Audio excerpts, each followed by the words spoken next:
Hey everyone, welcome back.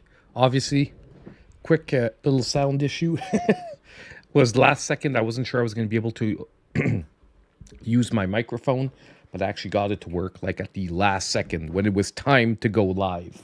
So we're good. We're good. We're set up. We're ready to roll tonight. So hopefully you guys all had a interesting Sunday because if you were at the stream on Saturday, we did stream a game on Saturday. I'm almost done the game, by the way. I decided I wasn't going to wait to do it on stream simply because we have other stuff to do. Okay, I'll just leave it at that for the moment because there's some stuff I can't talk about, but we basically have some other games to play. So, unfortunately, I had to sort of throw an audible, and we're gonna, I almost finished the game. I'm almost done the game. It's actually really a ton of fun, and it gets way. The puzzles get even more interesting as you keep going along. So, if you didn't check out the game on Saturday, is this game trying to kill me? And it was really, really interesting. Really interesting. So, first, I want to say hi to everyone that I can see in the chat. So, hey, Nanaki, Psychosis, Squirrel, welcome. Champ Dancer, welcome, guys. And Frenchy Mom, awesome. So, tonight's show is going to be really Switch 2 dedicated. We're still going to be doing the new Switch games coming out this week, but I've got to say it's a pretty quiet week. I have like 6 games coming out this week. So we're going to keep a little section at the end of the video for that, but we're mostly going to be talking Nintendo Switch 2. Honestly, trying to keep up with all the news, all the stories is incredibly challenging right now because everyone is fighting for clicks and trying to talk about everything Nintendo Switch 2. But obviously, we're going to be talking Switch 2 prices. We're going to be talking Joy-Cons and the fact that apparently we are not looking at Hall effect triggers. It's supposedly now confirmed. We're also going to be talking about the fact that apparently no achievements. I'm a little disappointed in that. I really thought Nintendo was gonna show up this time along with PlayStation and Xbox, but I guess they don't want trophy hunters. But I don't see why you wouldn't want trophy hunters. But anyway, it is what it is. We're also going to look at an article that I really disagree with from a source that is doing a public service announcement, and I'm really not sure they're reading it they're reading into it in a what sounds to me like bad way, but we'll talk about that as we go. It's a source that normally I really like for some pretty good stories, so we'll look at that. But we've got a lot of little tidbit informations here and there. So we're going to really try to get up to date on everything about the Switch 2. And by the way, you guys are going to be getting how can I say, a sneak peek because tomorrow's video is all Switch 2, okay? I have a full video coming out on the channel about the Switch 2 tomorrow. It's already recorded. It's already good to go. And actually, I have to sort of maybe find a way to correct a part of it because it was recorded before the confirmation that they're not Hall effect triggers on Hall effect joysticks on the Joy-Cons. And in the video, I'm saying that we don't know yet.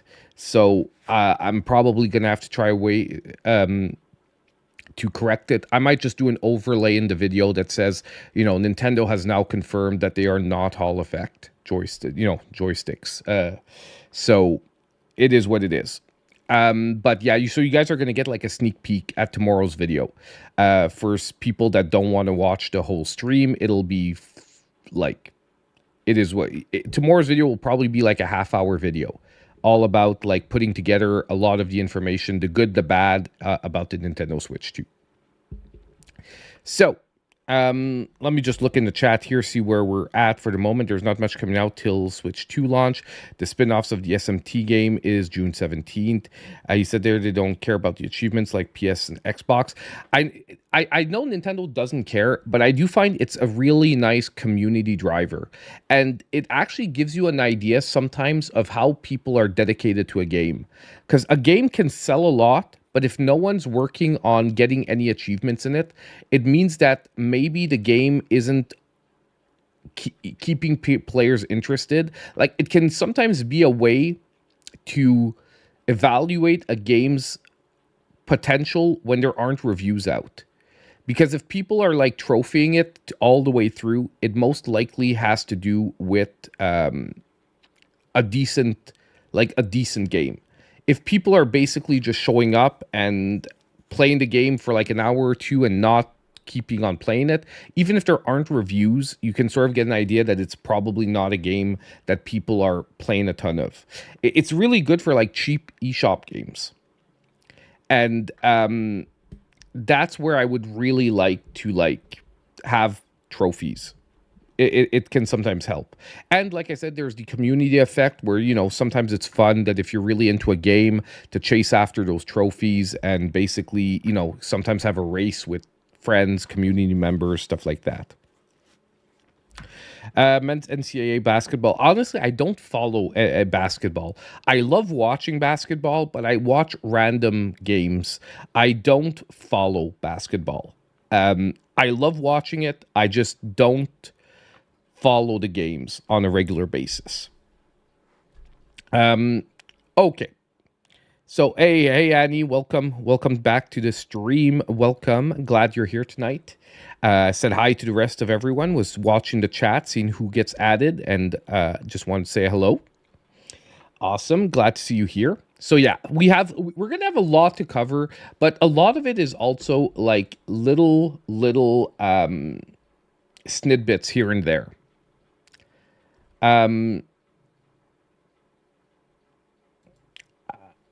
And okay, first of all, we're gonna start. I'm trying to look where we're gonna start because like there's so much stuff tonight that honestly we can start in a bunch of different places. Don't worry, it's normal that I've disappeared for a second. I will be right back there. I'm just trying to get my display going. Okay, there we go. First of all, maybe we'll start with this. And you know what? I just want to say before we get started, I'm still very hyped about the Nintendo Switch 2. I still think it's going to be one of the biggest console releases of all time. I think there's a ton to look forward to. But today, I am going to admit, when I look at the overall perspective, some of the stories are disappointing. A vast majority, to me, of the stories are disappointing.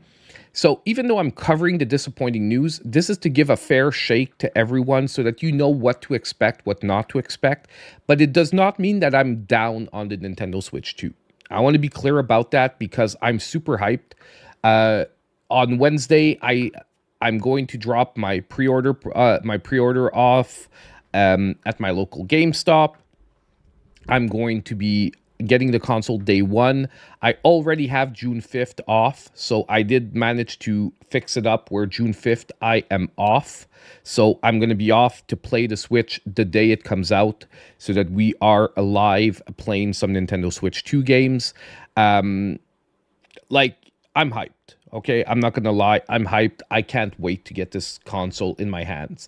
But today, I've got to say, if I look at the overall sort of like smorgasbord of stories we have to cover, unfortunately, we are going to be looking at more stories that have a negative connotation, but that doesn't reflect my overall hype over the system. Greg Mullen died.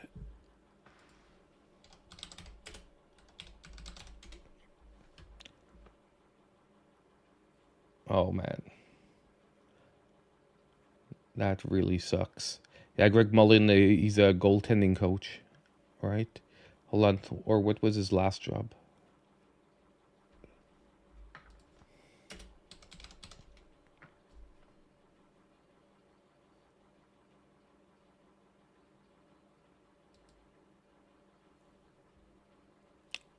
Why can't I find a story online?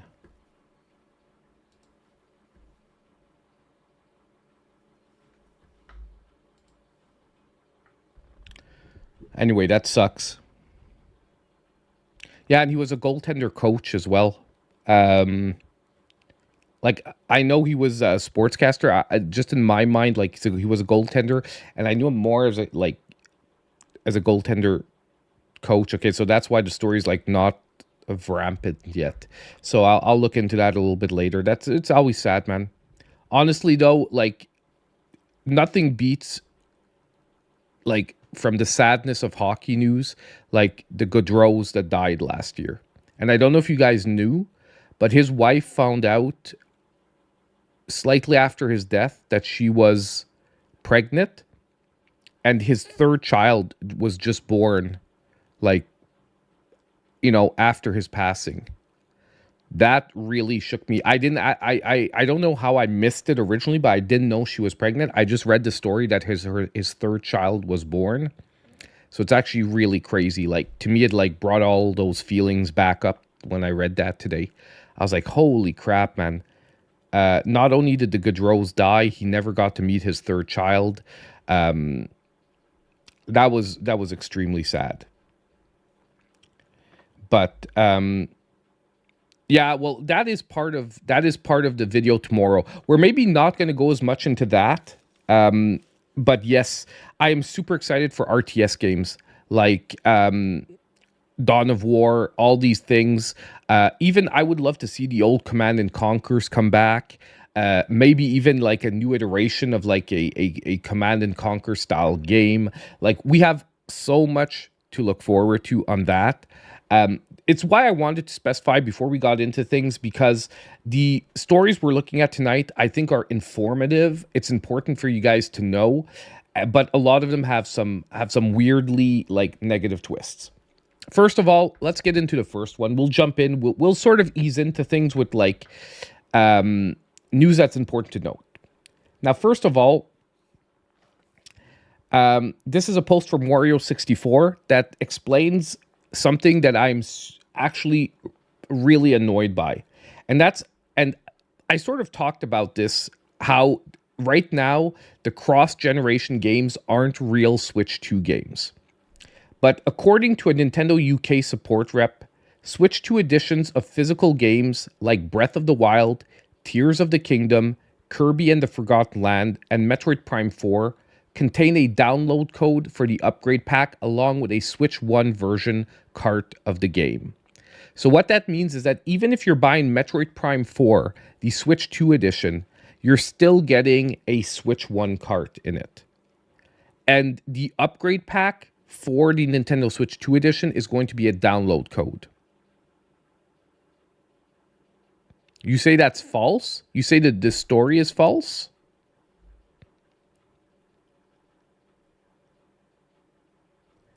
Because I don't know, it was covered in a couple of different places. If this is true, however, I'm going to be extremely disappointed.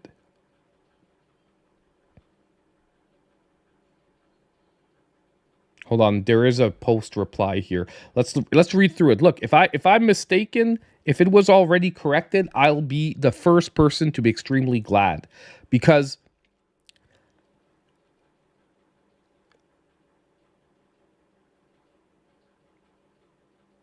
who's Zach? Who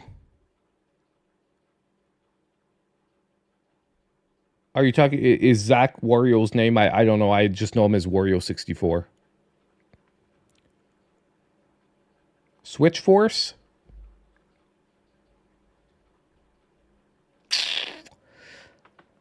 Ugh. Okay. And he's published this in a video, or he's published this somewhere online, because online right now, this is the only thing going around.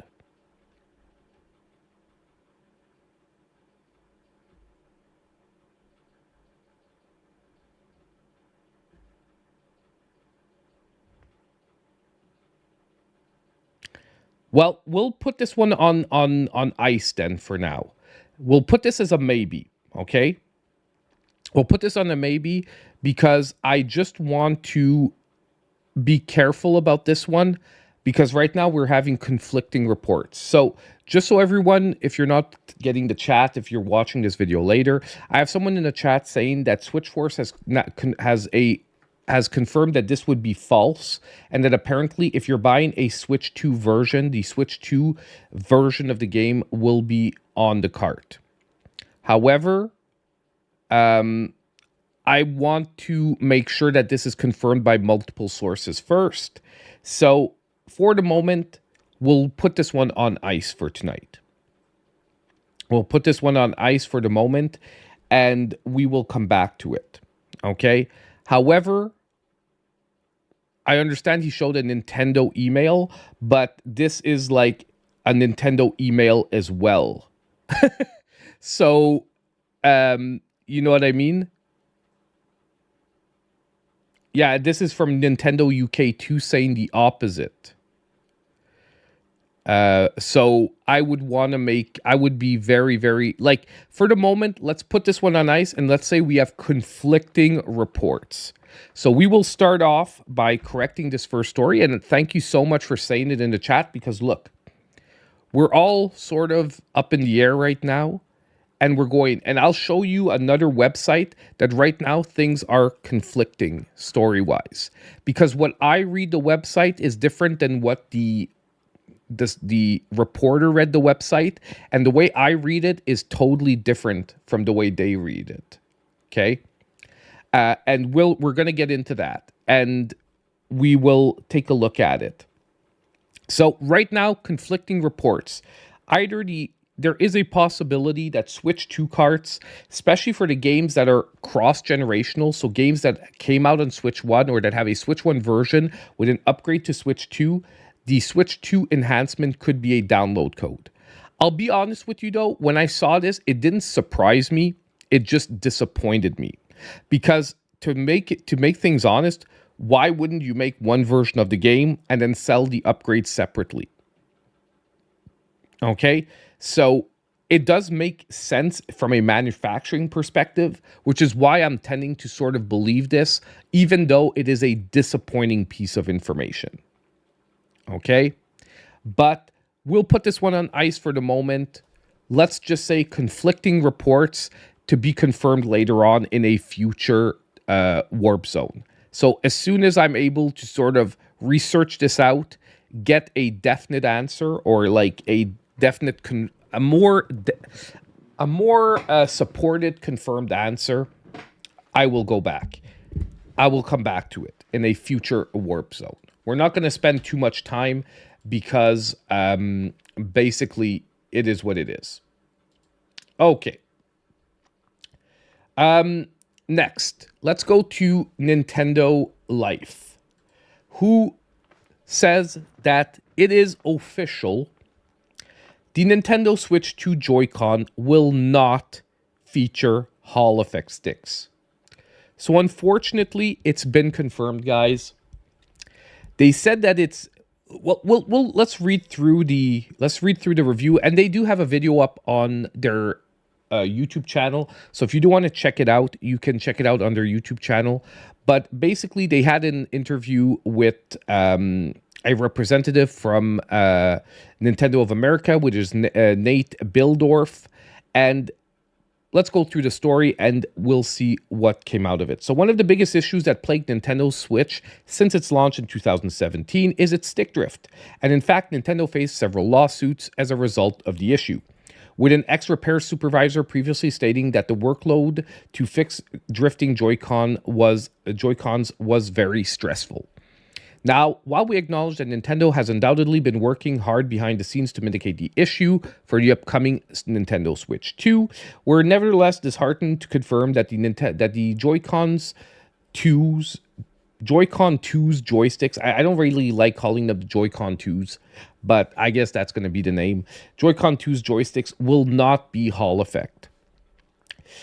This comes via our interview with Nintendo of America's Nate Bildorf, who outright confirmed the exclusion. Notably, he didn't specify whether or not the Pro Controller would include Hall effect sticks, but the way in which he quickly deflects onto another topic probably implies that it won't. So it's been confirmed that the Joy-Cons will not have Hall effects, but it's still up in the air whether the Pro Controller will or will not. Now give me just a second, because Topaz is about to throw something off the table and I've got to put it away before she does. Okay, fixed. We're back. I'm like corner of the eye. Cat is trying to push something off my desk. Definitely not what I want. Okay, so basically he he deflects a lot in the interview, not wanting to talk directly about them being Hall effects or not. Which, by the way, I was already covering in the video, saying that Nintendo was being super weird about it. And the reason I'm saying that Nintendo's being super weird about it, I'll be very clear. On June 5th, there are going to be dozens of people pulling this console apart and confirming everything that Nintendo hasn't confirmed. So I find it really weird that they just don't come out and say it, because on June 5th, everyone is going to be confirming this. And if ever anyone was waiting to pre-order the Switch till these things are confirmed, they're going to know right away on June 5th. So why not get out ahead of it and just say what it is, rather than giving the headlines more power? Do you understand what I mean? Because if Nintendo hides something, you discover it, your video and your headline will get way more views for the simple fact that it's something Nintendo was hiding. If you come out right front and say it, people will be annoyed when it's first announced, but then it sort of takes the steam out of everyone trying to be sensationalist about discovering it. You know what I mean? So I don't get why Nintendo just doesn't just say it. And in tomorrow's video, I'll be pointing to the exact same thing, to how much RAM the console has. I guarantee you that day one of the biggest stories about the Nintendo Switch 2 is going to be how much RAM it has after a teardown. Okay? Whether it's 12, whether it's 16, it doesn't matter. I just want to sort of know so that I can get an idea of how future-proof this system is or not. And you know what? Even with 12, Nintendo will probably get it to work, but they should just be upfront about it. It doesn't make sense in a world like today, where information travels so quickly, that you're giving ammunition to people that want to sort of be sensationalist and maybe pull the console down when it's finally announced. Doesn't make sense. Just doesn't. So from a pure just marketing perspective, take the wind out of their sails and just tell us ahead of time. But ultimately, the interview goes on. The most important thing is that they're saying that they reworked the Joy-Cons from the ground up, that they feel super good and quiet. I find this really weird about this focus around quiet joysticks, when I really haven't heard anyone complain that joysticks are too loud. I don't know what this obsession is with saying that the joysticks are quiet. If you read through the review, there's like a huge focus on that. Personally, I've never heard someone saying like, hey, your joysticks, they're goddamn loud, man. Can you make them quieter, please? Like, it's just not a thing. So I don't get why they have this focus around that. But Nintendo will be Nintendo.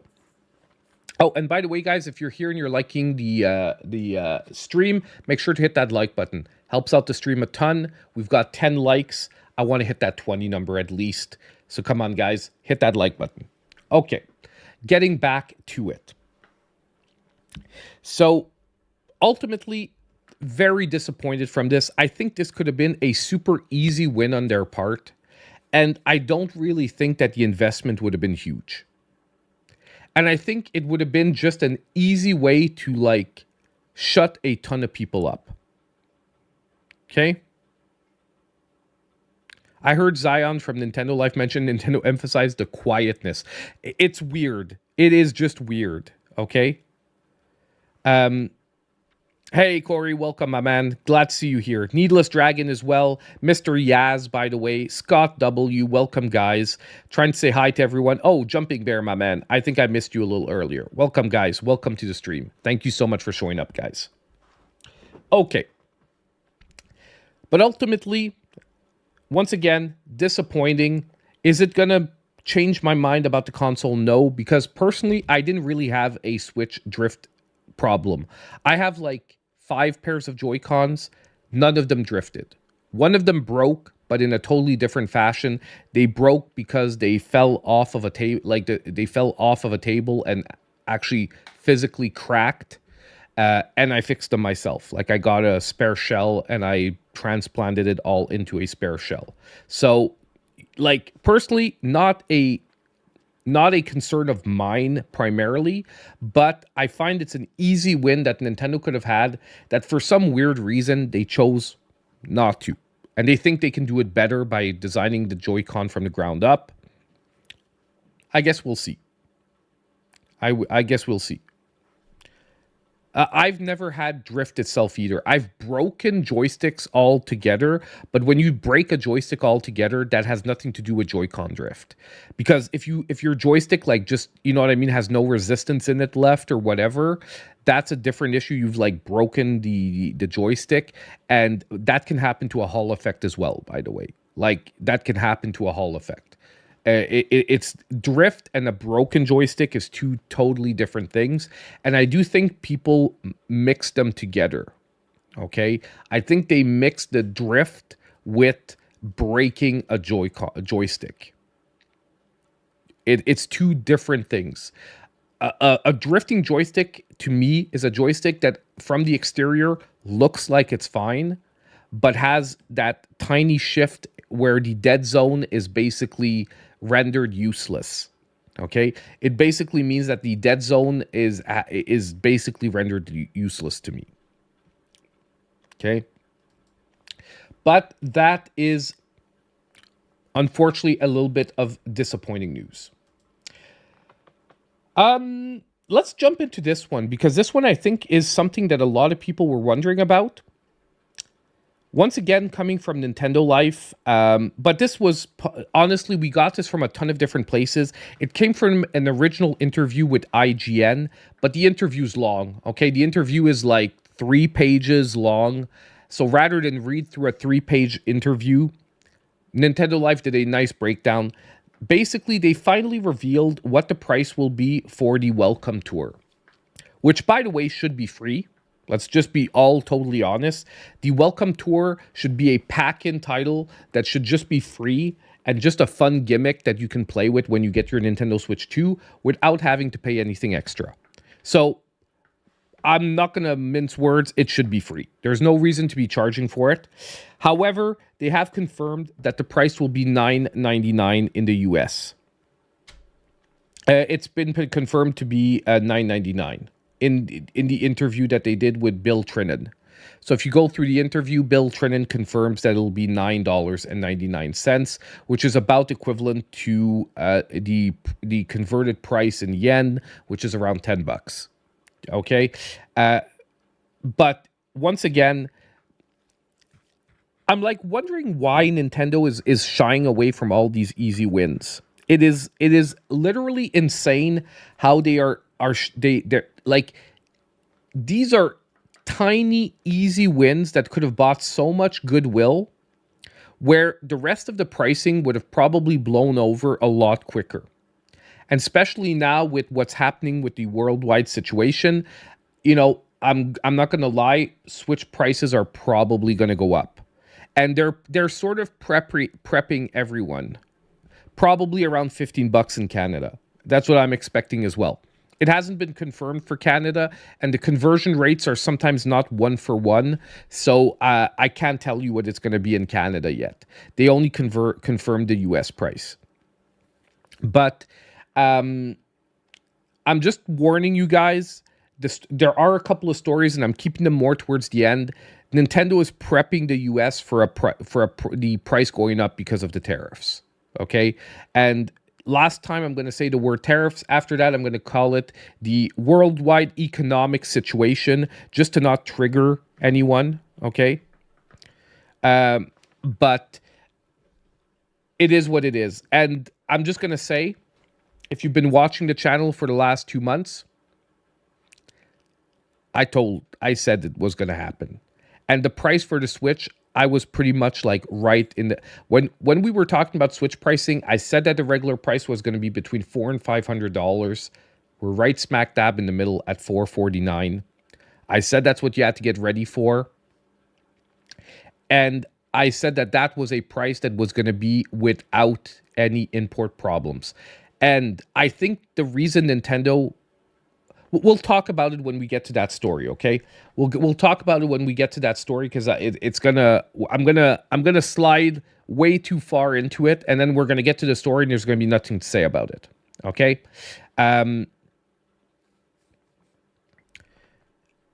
Well, the good news is, Mr. Yaz, is that if you live in the northern US, if prices go up in the US, come over to your friends in Canada. Because here, if you convert the Canadian dollar to US, the console is actually $442 for you. The only thing is we have slightly higher sales taxes on average. So it'll probably convert to about the same thing, about $10, maybe $15 difference. So it happens, bro. Come visit me in Montreal. We will have some fun. But yeah, it is what it is.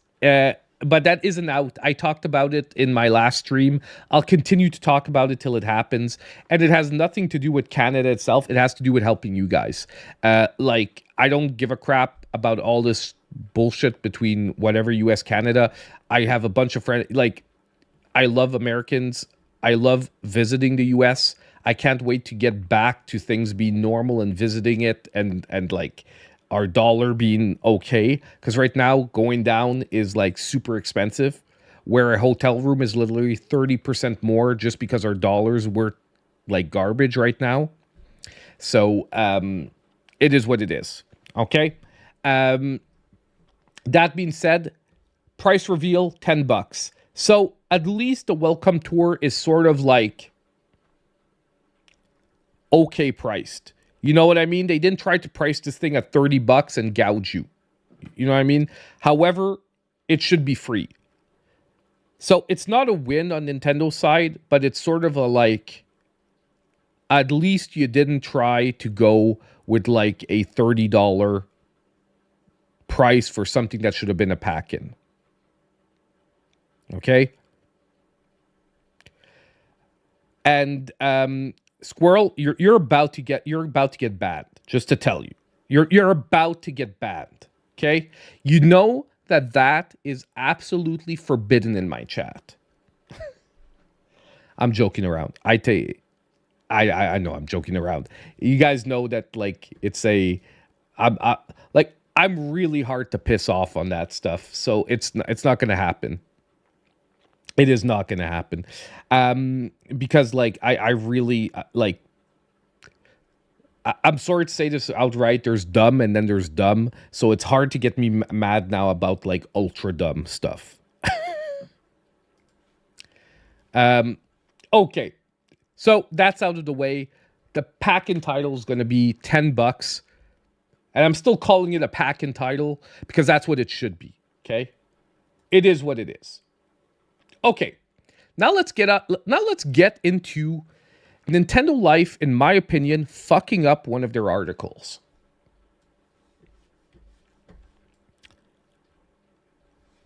Public Service Announcement, PSA.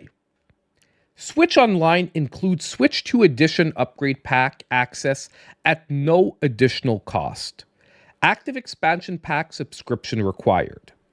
Now, let's read through the whole thing, and then I'll show you the website that they're pulling this from, and you're going to tell me if you read this the same way as they're reading it, because I think they're living in La La Land, where they're seeing things from a brighter shade of pink than I am.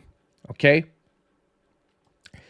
So Nintendo has announced it will be releasing paid Switch 2 Edition upgrade packs for select Switch games, but it seems there's a catch. You won't actually have to fork out extra coin for at least some games if you already have access to the original game and an active Nintendo Switch Online Plus expansion pack membership. As highlighted by Nintendo, these packs will be no additional cost to access for subscribers. Nintendo Switch Online Plus expansion pack members get access to the following upgrade packs at no additional cost. You must have the physical or digital version of the game to download its upgrade pack, and an active membership is required. The games highlighted so far include The Legend of Zelda Breath of the Wild and The Legend of Zelda Tears of the Kingdom. Other games receiving paid upgrades include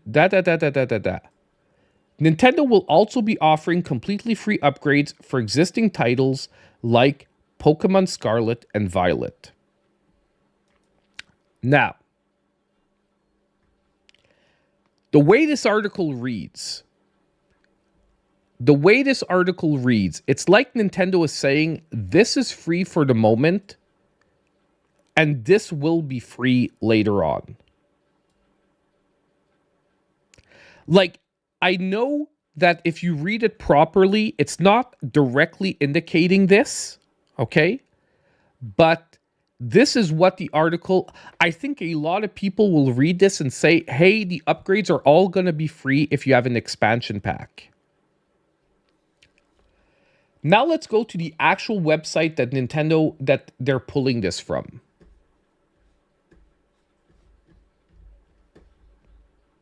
Because this is in my video, by the way. The reason I'm a little aggravated is this is in my video because for some reason, Nintendo did not choose to say this in the direct. And once again, an easy dumbass win that they decided not to do. Why?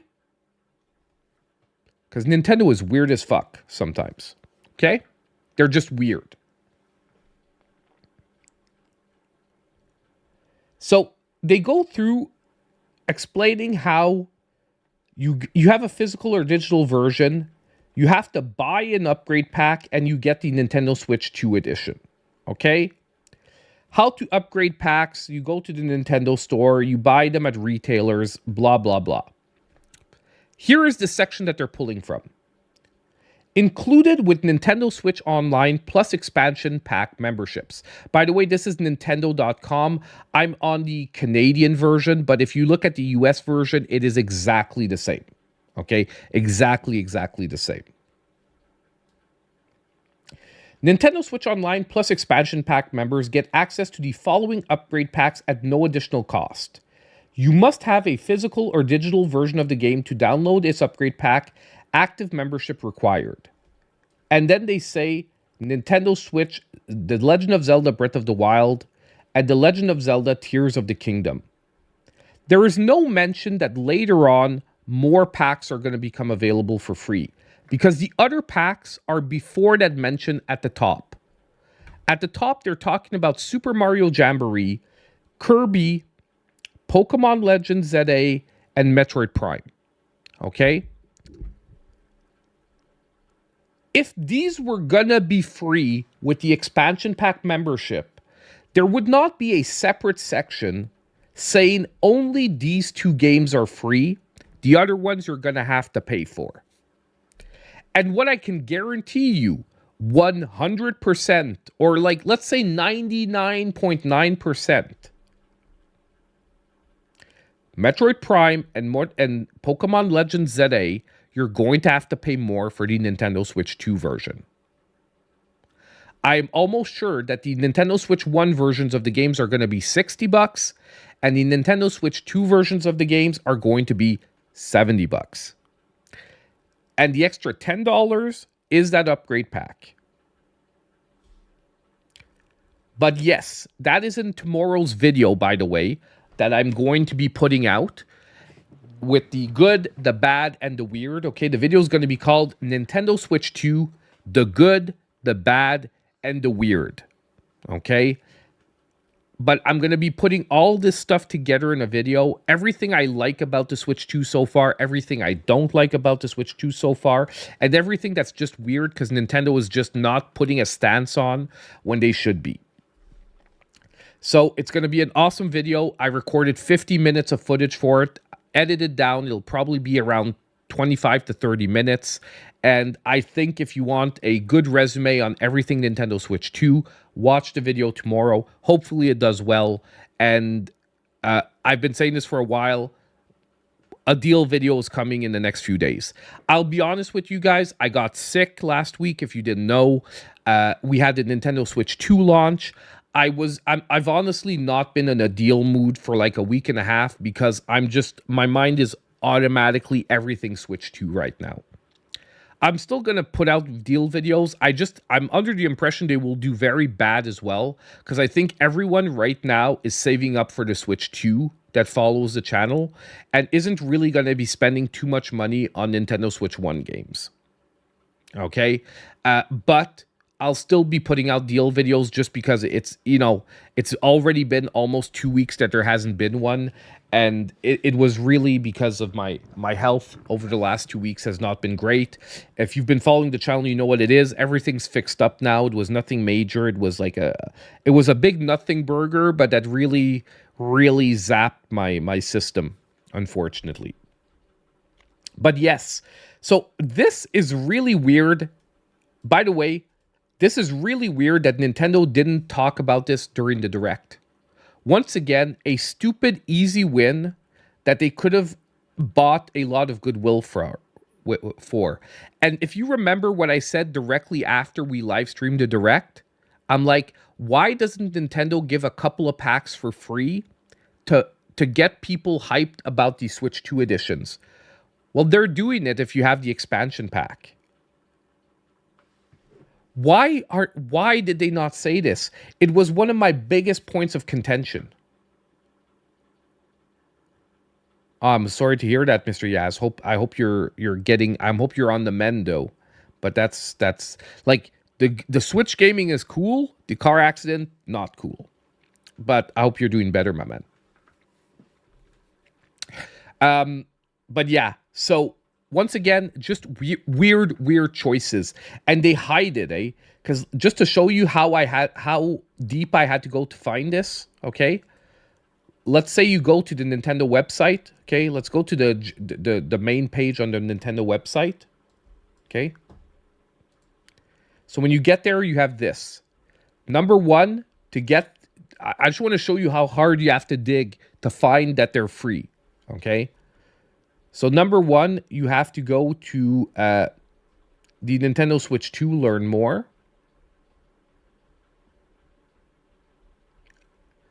I think I'm messing up. I think I went the wrong path. Like the website, honestly, not the most easy to navigate. We need Nintendo Switch 2 games. It's like they just changed the landing page, because this was not the landing page I had when I got here. Oh, it's Explore Nintendo Switch 2. That's it. Okay. So you have to click on Nintendo Switch 2.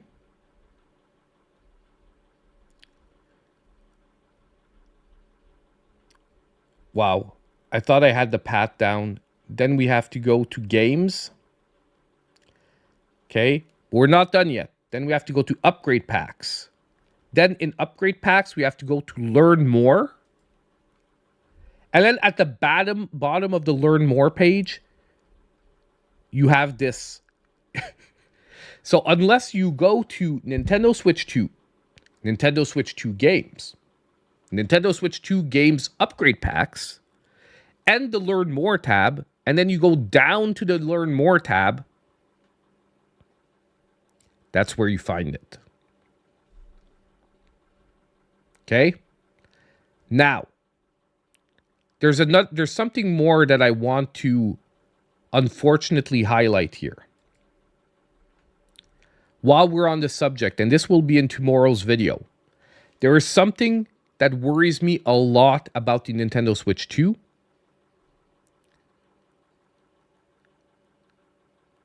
And I'm going to tell you honestly, Slilit, I understand where your fear is coming from, but if you have, these are neodymium magnets, okay? Unless you stick it directly, physically on your pacemaker, I don't think it's going to do absolutely anything. Like, unless you would actually take it and stick it directly to you, it most likely isn't going to affect you, because neodymium magnets normally need almost direct contact to create a magnetic pull. Like, these are tiny magnets that just are extremely powerful when they make contact. But hopefully I'm wrong. Hopefully I'm right.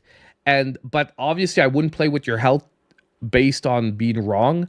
But I really don't think you have to worry about the pacemaker and the magnets, in my opinion. And I would actually ask a doctor based on like what type of magnets they are, but I'd really be super surprised. You want to see my hat more close up? Yeah, it's my new Yoshi hat.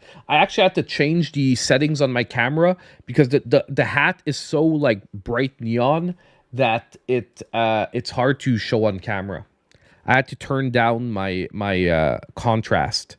So Yoshi with his tongue out, and I've got the Yoshi egg at the back, somewhere here-ish.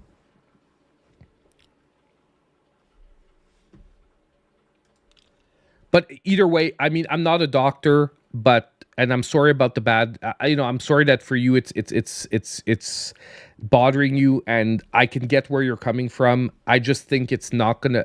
I just would, before assuming that it could, I would wait. Okay.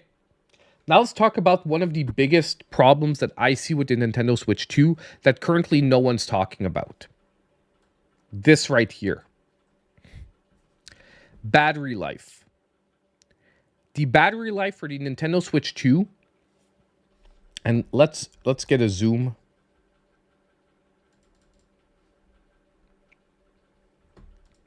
They're estimating between 2 hours and 6.5 hours. They're specifying that these are rough estimates, and it will depend on the games you play. So if you're playing like a 2D retro platformer, you're going to be around this. If you're playing Elden Ring, Breath of the Wild at 120 FPS, you're probably going to get close to that. But that's not the problem, guys. That's not the problem. This is the battery life on this Nintendo Switch 1.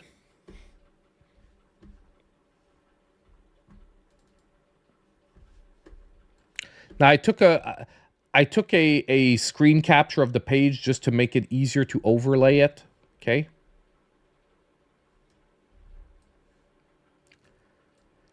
The Nintendo Switch 1 or because this is not the, you have the OLED and you have the second edition of the red Switch, what we call, okay? When they made the battery life better due to a better performing processor. The Nintendo Switch 1 is 4.5 hours to 9 hours. Even the Switch Lite is 3 to 7 hours. So just to be clear, the battery life here can possibly be under half of the battery life of the Switch 1. Even it would be 33% less than the battery life of the Switch Lite. This is worrying me.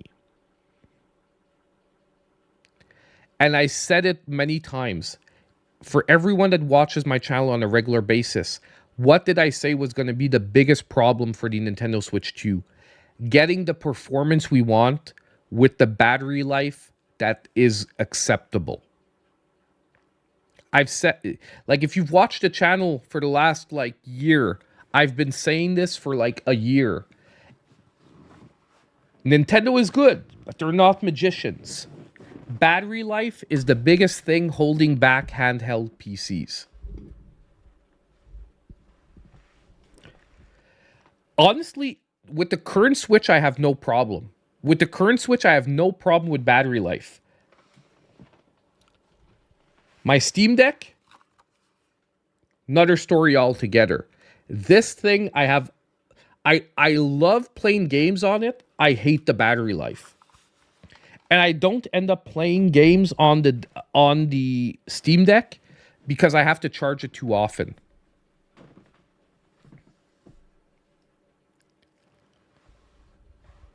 So that is a little bit disappointing.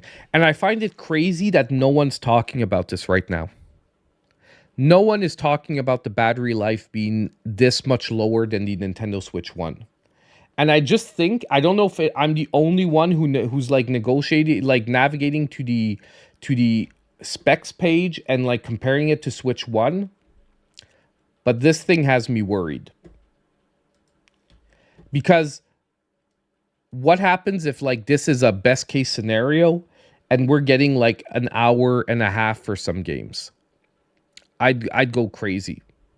Now, the one thing that I hope, and I said this in a previous video, I hope that the games itself, you can set it to a lower setting in handheld to actually improve battery life. I hope the games have a battery saver setting. Like, I'll be honest with you, I'd rather play Elden Ring at 720p, 60 FPS, and get better battery life than play Elden Ring in handheld mode at 1080p, 120 FPS. Do you get what I mean? Like, I don't want just performance or quality. I would like also a handheld battery saver mode. Exactly. Not only that, heat dissipation. Batteries cause a lot of heat. The bigger the battery you put in, the more heat you have to manage to dissipate in the console. It's like a huge balancing act. It's not as easy as just saying stick a bigger battery in it. Okay? That is the easy solution that people don't understand. Isn't as easy as that. Okay? There are external battery packs that are being made that are magnetic that you can stick to the back of the console, but that's really a patch. Like that to me, that's like not a great solution, because often they make the console bulky, they put off the weight on the console, and it doesn't become as comfortable to hold in handheld. So it's like I said, I don't want to be a negative Nancy today, but I do want to bring attention to the things that are worrying me about the Switch 2. And don't worry, we have a few good things coming up. Okay? We have a few good things coming up as well. But this is definitely a big worry for me. I'll be addressing it in tomorrow's video. It's going to be one of the biggest points of the down section. Okay, so that's done. PSA, Breath of the Wild, Tears of the Kingdom will be free if you have the expansion pack, Nintendo Switch Online subscription. I would not bet on any other games being free after that, guys. Like, for other games to be free, the Switch 2 would have to have a disastrous launch. If the Switch 2 has a disastrous launch, they will make the other packs free. If it has a successful or even okay launch, it's going to cost money. It's going to cost money. Let's just see. Okay, so this, we talked about it quickly. We'll get it out of the way. Nintendo Switch 2 continues the 20-year Nintendo tradition of not having achievements. Super sad. This came from Polygon, who basically talked to Bill Trinen once again in an interview, and he gave a pretty clear answer. Nope. No achievements for the Nintendo Switch. I've got to say, this one put me really down from a gamer community perspective, because once again, guys, easy wins here. They've gone so awesome on the communication features that now we can talk to everyone online. Why wouldn't you do that extra little uptick of also, when you're playing with your friends, being able to compete for trophies and shit?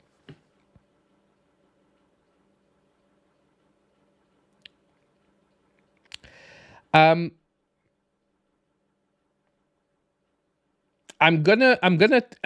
don't think the prices are gonna price out many gamers. I'm gonna say this,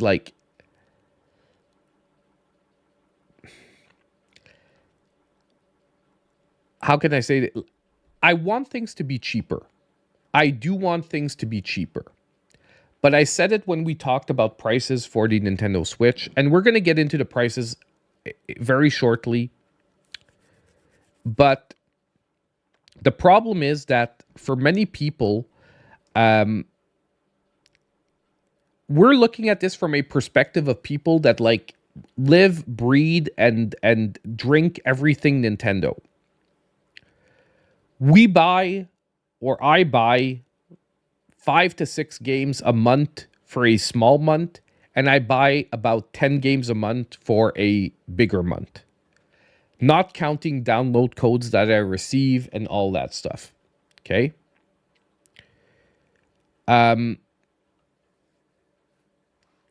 So for me, paying $10 extra a game is a big kick in the ass, because if I buy like 5 to 10 games a month, that's like I'm paying for an extra 1.5 game every month.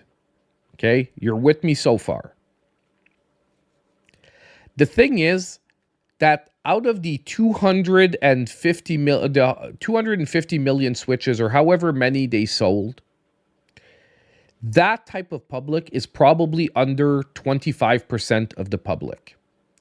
The other 75% of the public probably buys about, and I've talked about this before, they probably buy 5 to 10 games a year. A year, guys.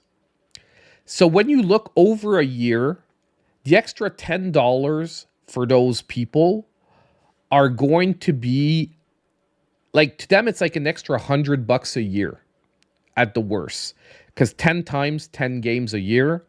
So to them, they're not going to be priced out. It's probably not even going to affect their decision to buy or not a game. And the gamers, because we drink the Kool-Aid so much,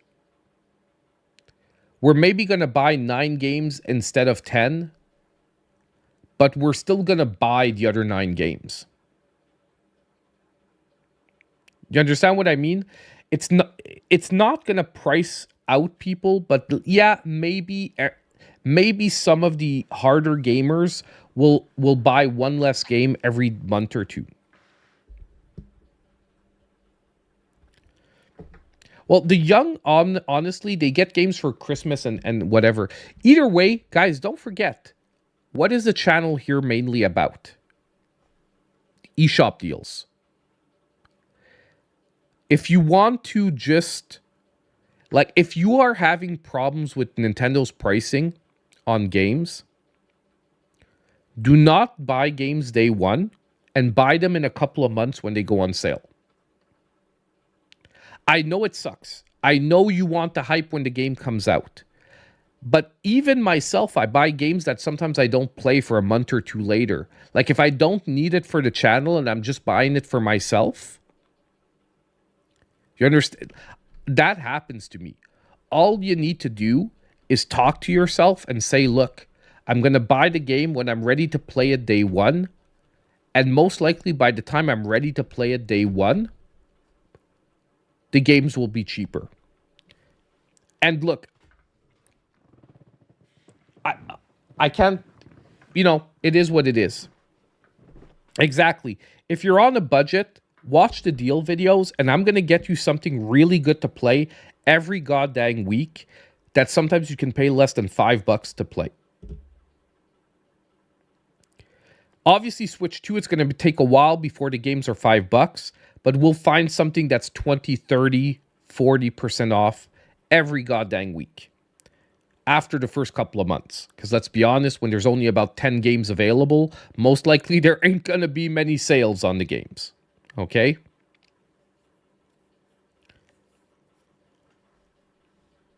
But, I mean, it does suck. It does ultimately suck. And I said it before, the only thing you can really do, if you really feel passionate about this, and you have to talk with your wallet. You have to not buy the games. If enough people don't buy the games, it's going to change. The only thing is that I'm a pragmatic person. And pragmatically, I don't think enough people are going to revolt against the extra $10 to $20 a game and not buy the games for Nintendo to feel a difference. I wish it was different. I wish every game was $30 and we could have an awesome time, but I don't think it's going to happen.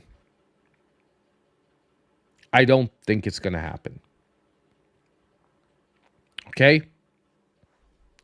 Now, by the way, I've been saying it since the beginning. If you want a compliment on everything Nintendo Switch 2, make sure you watch the video tomorrow because we're really going about the breaking stories tonight. But tomorrow's video is really going to cover more of the basic stuff too. Like I'm going to be talking about the games I'm hyped about. I'm going to be talking about what I think is the greatest things coming out and whatnot. So now let's take something a little bit more lighthearted before we get into like some of the final bigger topics. It's confirmed, guys, the Switch 2 carts will still taste bad and are designed purposefully to be spat out. Now, this was released on April 7th, so yesterday, by GameSpot. And they did confirm that once again, the Switch 2 are going to have the same product on it. The name is somewhere here in the article. Denatonium benzoate that makes the Nintendo Switch 2 carts taste goddamn awful. Now, I'm going to be honest about something, and this is something that I never really talked about before on the channel. I think I'm immune to whatever they put on the carts because to me, the games don't taste bad when I put them in my mouth. I don't know if anyone else is like that. I haven't really heard anyone else say that. But when I put a Nintendo Switch 2 cart in my mouth, I do taste that there's something on it, but it doesn't give me a bad taste. It gives me like sort of a neutral to like weird taste. Yeah, I know. It's freaking weird. Let's take a really crappy game.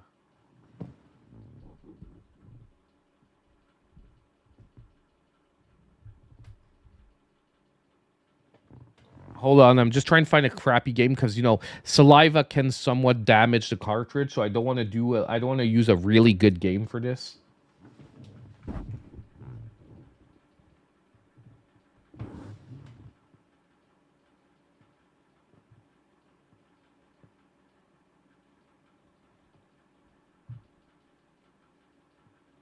Okay, it's not a okay.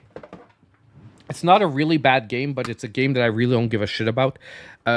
It's a good game. It's just like value-wise, it's not worth anything, and it's not going to be worth anything. Mortal Kombat 11, okay? It's not a bad game. It's just like a game that isn't worth a lot. You can pick up a copy for like $10. I don't have Patrick Star. I returned it. It was so bad. I returned Patrick Star. If not, yes, we could have used Patrick Star. It's for kids. It's so that kids put them in their mouth, they spit it out. It's so that kid doesn't swallow a cartridge. That's why they do it. They don't do it for adults. They do it for kids. Now, the cartridge, okay. Like I said, I think it's something weird about me. And I don't know if some people are immune to it. I know I'm pretty much immune to pepper spray as well. Not immune isn't the word. It burns my eyes, but it doesn't really bother me too much other than that as well. So I have like some weird things going on in my body. Okay. It doesn't taste bad. Okay. It's just whatever. I don't give a crap. It doesn't taste bad. It tastes weird. There's like a weird taste to it, but it doesn't taste bad. Okay. Well, I don't know if have I ever told you how I found out that I was immune to pepper spray? Have I ever told the story?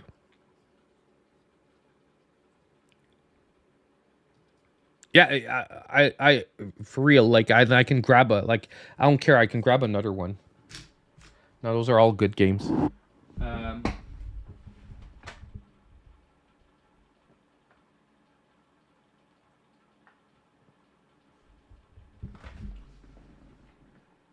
Here.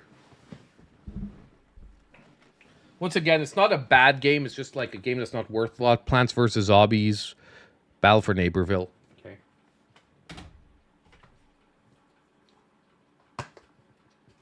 Like, it really doesn't have to do at all with, like... Yeah, exactly. I'm going to eat my entire collection. Like, it just doesn't taste bad to me. Like, I don't know. I guess whatever. Okay.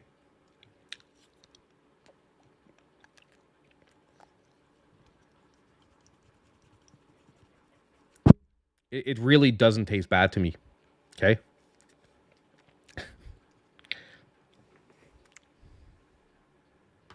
Whatever. So it is what it is. I know it's a weird thing, but it's a weird thing about me. But yeah, it does. I'm not putting Zelda in my mouth. Try it. Apparently, it's really god awful. When I gave it to my kids, they like freaking freaked out. They were spitting and going crazy. Yeah, that's the hidden story of how I actually broke my tooth eating a Switch cart. Okay. But so whatever. To me, it doesn't taste bad. It really just tastes okay. Like there's like it's a weird aftertaste, but it's not a bad aftertaste. Okay.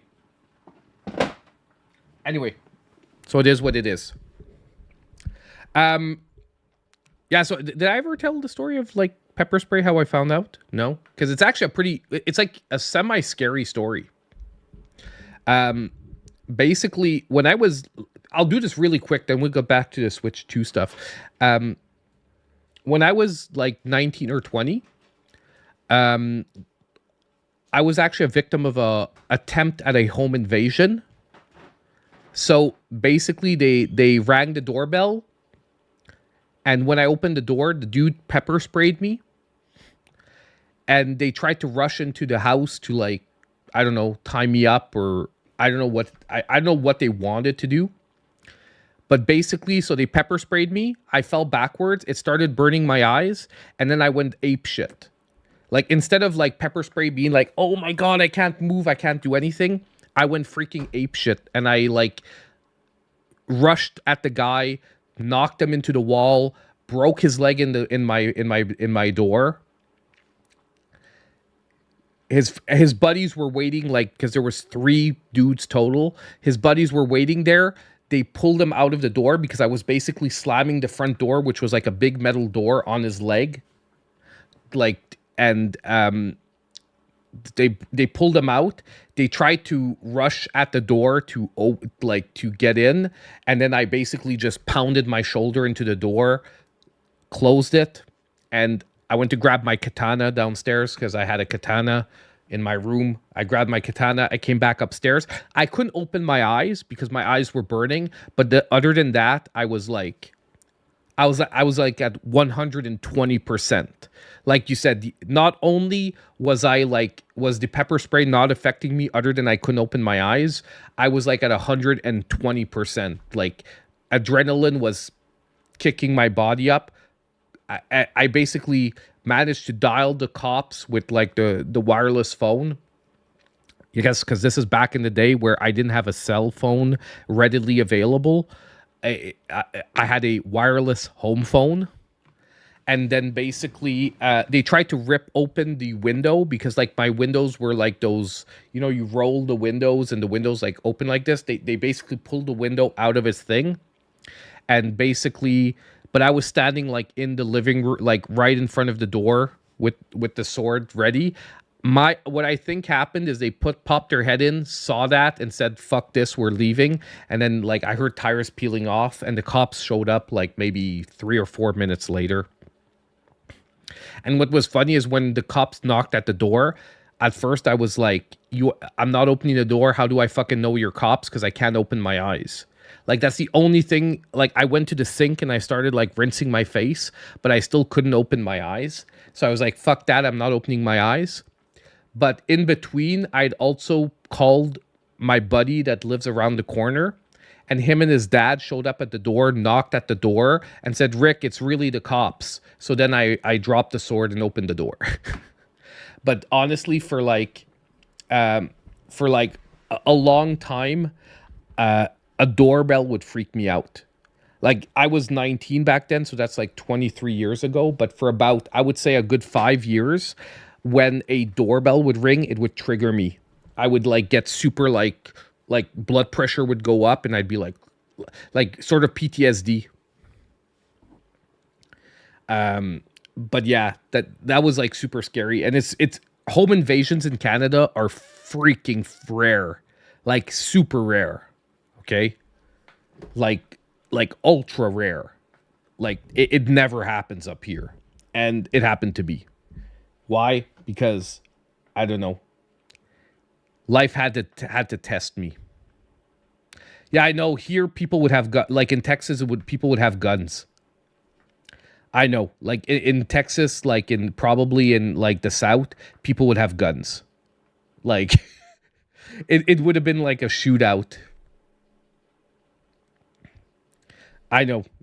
Here in Canada, it's different. It's like it's fist fights. We fight hockey style. Okay, let's get back to it. That was the lore moment of the stream tonight. But super scary situation nonetheless. Yeah, no, I actually yelled at one point at a delivery guy. Like I think like about a week after it happened, a delivery guy rang the doorbell in the middle of the day, and my mind just flipped on to like I remember going to the door and I was like, "Who the f are you?" And the guy's like, "It's freaking like US UPS," and I was like, "Get the fudge out of here! Come back later. I'm not opening the door." So it is what it is. Like I was like in like survival mode when I would hear a doorbell.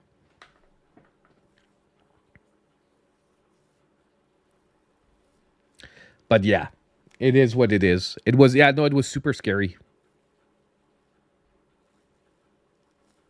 But yeah, so after that, that's it. The cops pulled me out. They started washing my face, and like I never needed like I didn't need any treatment or anything. I basically just rinsed my face off.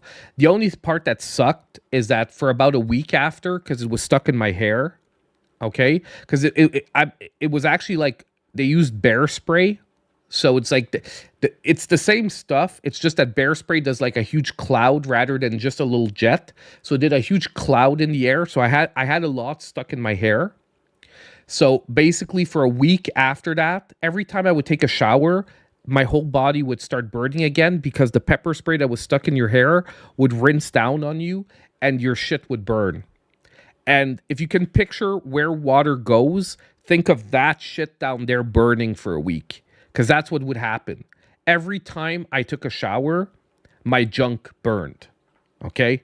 It was sucky as hell. It was like uber sucky after that for like a week.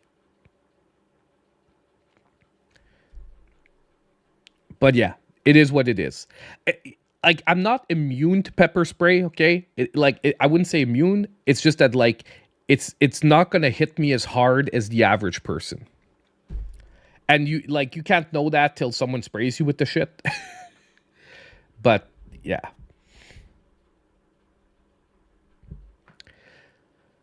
Either way, it is what it is. It happened. Yeah, LMAO. It's 100% true though. It was the worst. Like it was the worst part of it was like the showers the week after. Okay, no joke. The showers the week after was like the worst freaking part of it. And the worst is like I'm pretty sure I know. I'm pretty sure I had a good idea of people involved in it. I could just never prove it. Because I had a party at my place like the week before, and like friends of a friend, friends of friends showed up to that party, and I think some people liked the stuff that they saw in my place. You know what I mean? Like they were like, this guy has some nice shit." Because by the way, at that point I was still living with the rents with my parents because we're talking like I was 19, okay? So I was still living with my parents, and my parents had a pretty nice house. You know what I mean?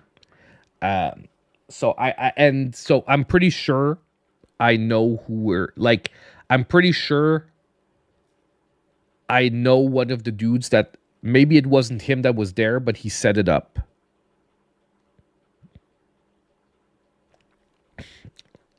Let's see if I can share that on stream. It's in the general chat, main channel.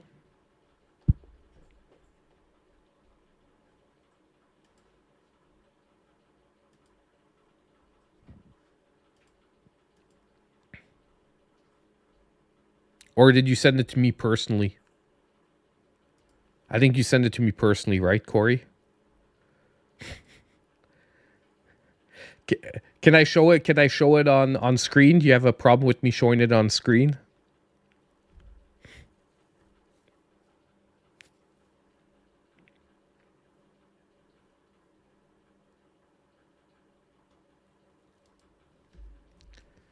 So this is Corey's collection, man.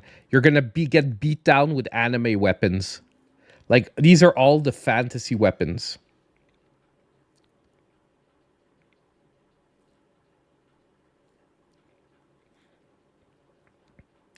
You can get beat down with a gunblade.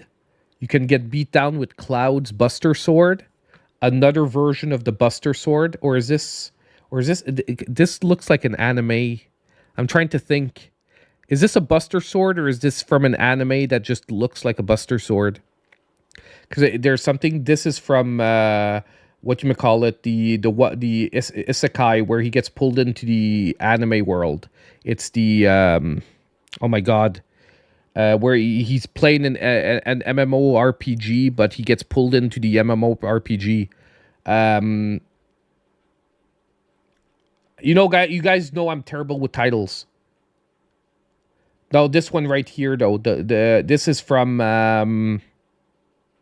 He gets pulled into the MMORPG, and the creator of the MMORPG is actually holding everyone hostage.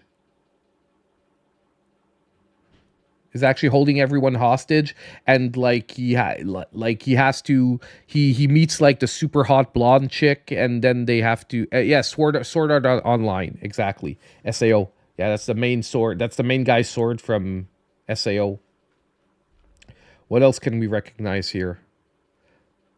I had one of these. I had this exact one where like it's like a throwing star, but the knives open up. You can fold them in. I had this exact one here. What else? I love this battle axe. I've always wanted a battle axe because it's free. They look freaking awesome. Like honestly, because I have kids that are like young age, I got rid of like most of my, like I used to have like a sort of collection of stuff like this. I got rid of most of it because of the kids. I only kept like a couple of really functional pieces. Like I have a functional real Dandao, like a Chinese Dao, but it's like a functional razor sharp one. Because I did kung fu, so I've done like actual like using a dandao, and I have a real functional one, razor sharp, and not one of the like like wiggly soft ones. It's like it's hard steel. It's heavy. It's like what you would have actually used to fight a battle in China. Like it's a functional kung fu sword, or dandao, which was like used in by soldiers. But I kept that one. I have a katana, but the katana is not sharpened.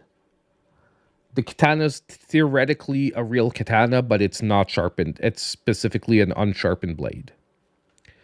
And other than that, all the other ones are like, I do have the Power Rangers Power Sword, even though it's not functional. Let's be honest. No one's messing with the Power Sword. Okay, let's get back to the Switch 2 though. We've lured aside. So just to let you know, Switch 2 carts still taste bad. Most likely, they will still not taste bad to me. However, so we went really far off track there for that story. Okay. We're getting pretty goddamn close to like the big part is the 2. One last little thing. Public service announcement. If you pre-ordered Suikoden 1 and 2 on Nintendo Switch 2, unfortunately, Konami has just announced that it will be a game key. They are no longer including Suikoden 1 and 2 on the cart for the Nintendo Switch 2 version. It will only be a game key. So if you did pre-order Suikoden 1 and 2 for the Nintendo Switch 2 version, you can now cancel your pre-orders on Play Asia for free. It is stupid. It is BS. It is garbage. I hope that the only companies that use the game key are the ones that logically need to, because the games are too big. Okay? I can understand a company not including a game for a game key when because the biggest Switch 2 cart, by the way, is going to be 64 gigabytes. So if your game's more than 64 gigabytes, rather than including half of it on the cartridge, it's okay to do it as a game key. The one thing I want to know, however, is can we resell games that are game key cards? It has not been expressly said by Nintendo until I expressly hear Nintendo saying you can resell these games like normal physical games. It's just that the next person's going to need to download it as well. I will not be 100% sure that you can sell your games that are game key cards. I want to make sure that they don't lock to your Nintendo Switch account. Okay? That is a worry for me. Until we know about it, we cannot guarantee that that's the way it's going to work. So it is something to watch out for, to really be aware of. Okay?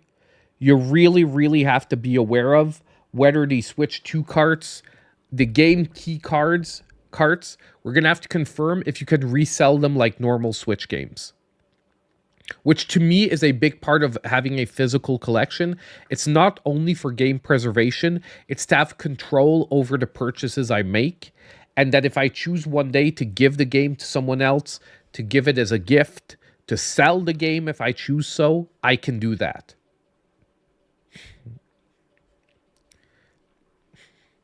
When you're going to whoop my butt in Lorcana? The answer is never, because it's not going to happen. Why? Because I'm going to win everything, every game.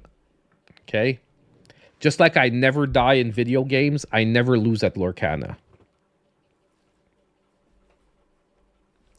I'm not sure. I just want to make sure.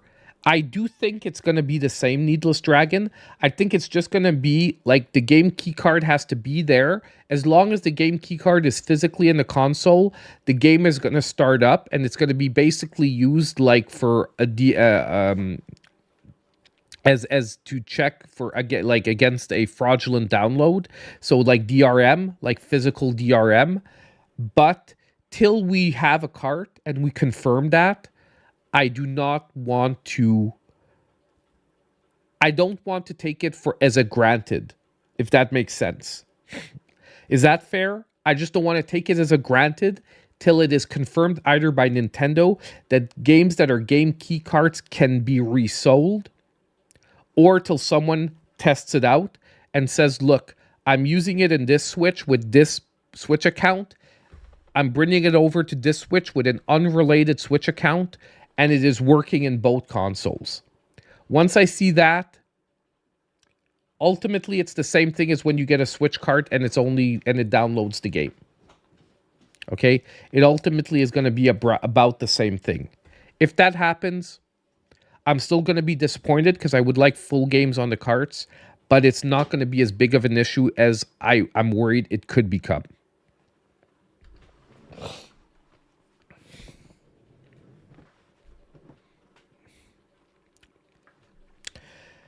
I'm hoping so too, Corey. It's just not surprising for me from Konami.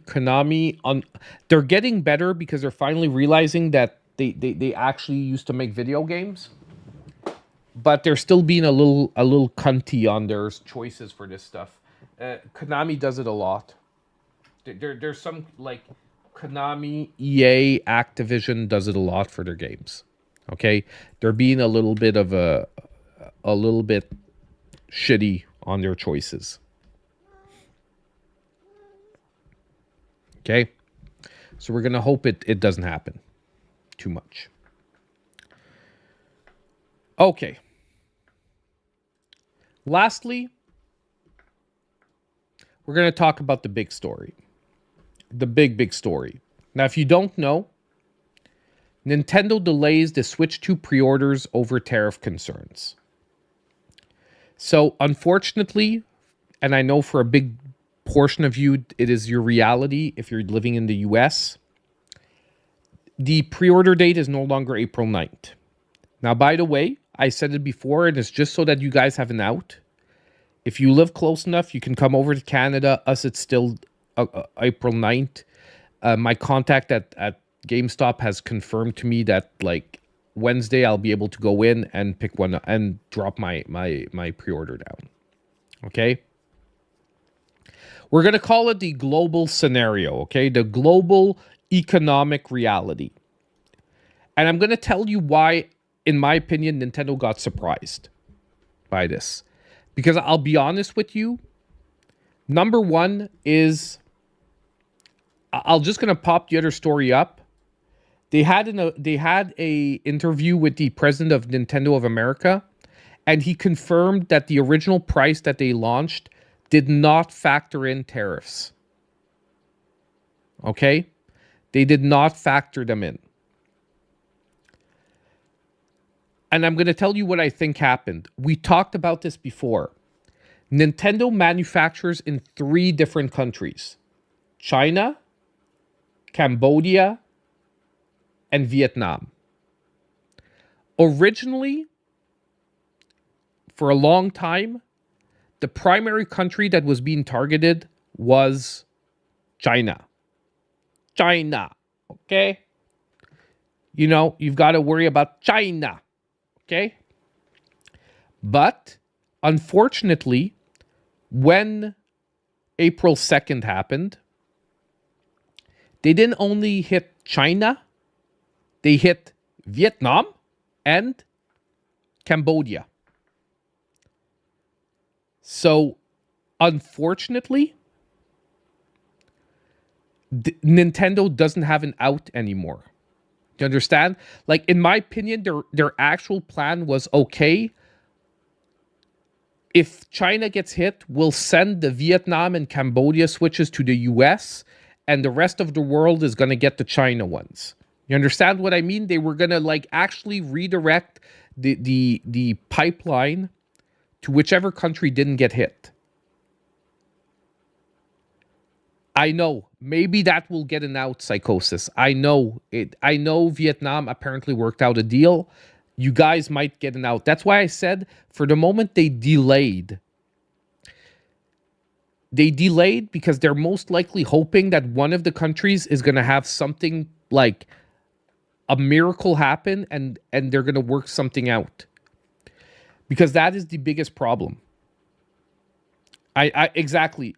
And I was going to get to that, guys, which is why I'm not being 100% bleak here. I'm saying you have 2 outs. Number one, we can get lucky if one of the 3 countries gets an out. You might get an out. There is one problem, though. I'm just going to tell you. So, I'll be honest, and I said this before, and you guys didn't listen to me. You were arguing with me that I wasn't right.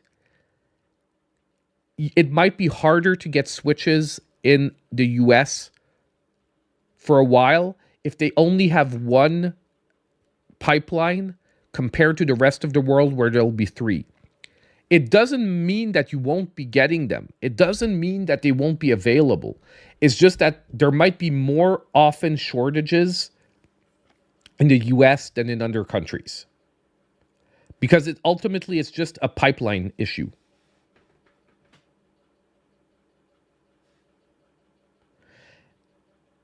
And either way, I know NDJ, we talked about this before, and it's all good. The problem is like, I'm just saying, like, it's guaranteed that Nintendo wasn't going to eat this. They're like, let's say they have to launch and they have to deal with tariffs. They're probably going to accept a lower profit rate from the US, but it's still going to be way more expensive than this. Because we don't argue isn't the right word. People were doubting my analysis, if we could say. We were doubting my analysis, okay? If we look, and I said it before, if the Nintendo Switch 1, Nintendo was currently making about $60 a console, meaning that it costs about 240 to produce, 230 to 240 to produce, and then they sell the console for around $300. It is guaranteed that in the beginning of the life cycle, the Switch 2 is making less money than that probably. Because as you know, consoles will generally have a lower profit margin at the beginning because the parts are more expensive and harder to source. And then as the console goes through its life cycle, the profit margins get slightly bigger. So in my opinion, no joke, right now a Switch 2 at $449, Nintendo's maybe making 30, 40 bucks on it. There was no room to maneuver 25% in that. Or 34% for China, or 49% for Vietnam. And although Nintendo would probably accept to make zero profit in the US to sell consoles, they're not going to eat like $200 a console.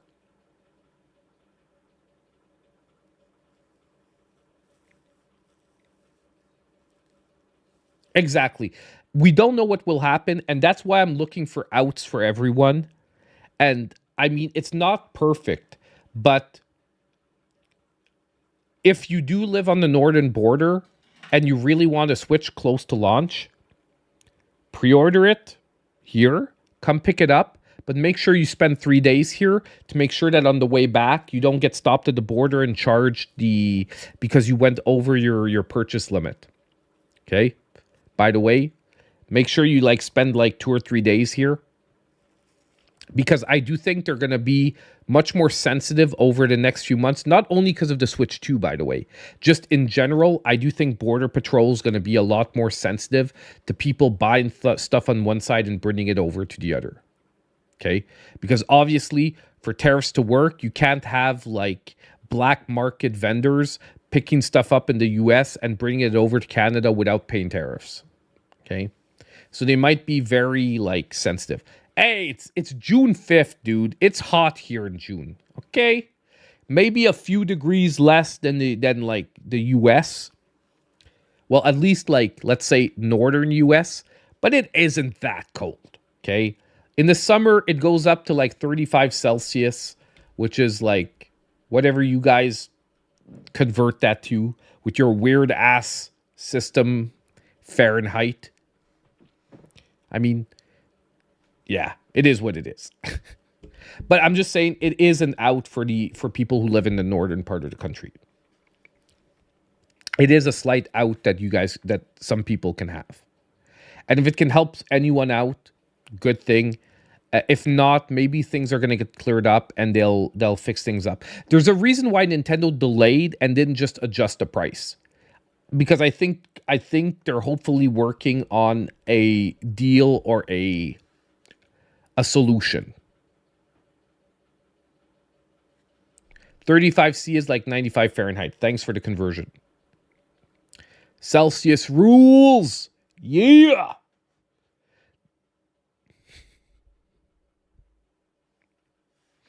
But yeah, it's a weird scenario. It's really sucky because a lot of people were already complaining about this price. But I'll be totally honest with you, and I said it before, and I'm even going to say it in tomorrow's video. I really don't have a price problem with this. If anyone was expecting this to be cheaper than that, we were going to get a weaker console. Okay? To me, $449 for the base console, $500 for the bundle is fine for a Nintendo Switch 2. Especially if you wanted Nintendo to go hard on the performance like they did. I'd rather be paying $450 for the console that I want than paying $350 for a weak-ass console that wouldn't have played the games that I wanted to play.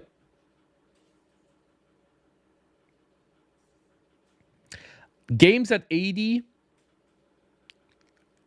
it is expensive. It is expensive. I do agree, Samu. That I will not argue. I've talked about it at the beginning.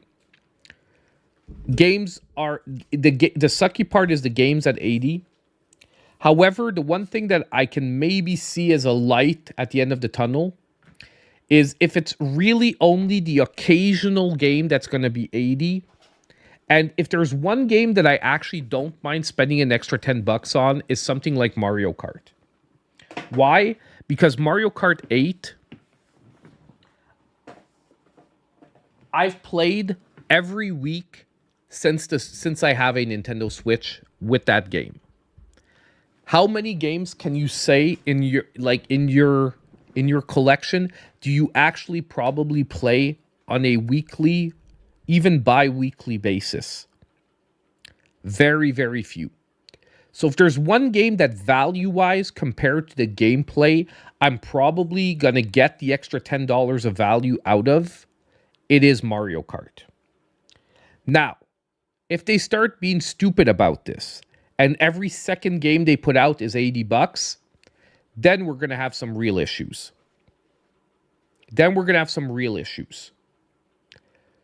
Overall, if you're really against it, just wait for a sale and pick it up when it's 30% less.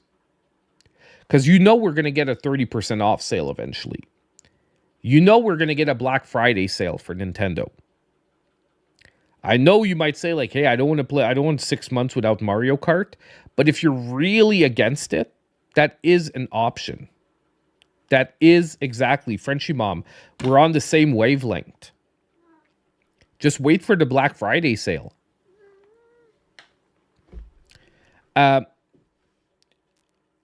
Does it, and like I said, the problem is the only way we could change it is for people to talk with their wallets.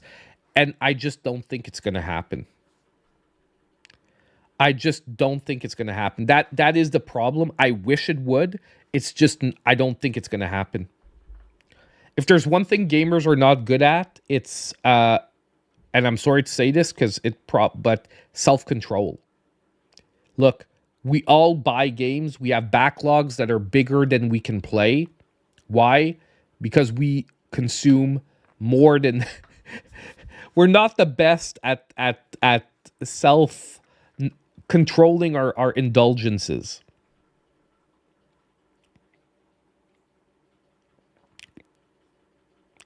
And that's basically, that's one of the reasons why I don't think it's going to happen. That the prices are going to go back down. But we'll see. If sales go badly, if Nintendo doesn't hit the targets they want to hit, they could rethink their plan. But that's the only thing that's going to work. And I'm all for bitching online and putting your opinion out there and talking about it online, but just talking about it without actually going through with the action is not going to do anything.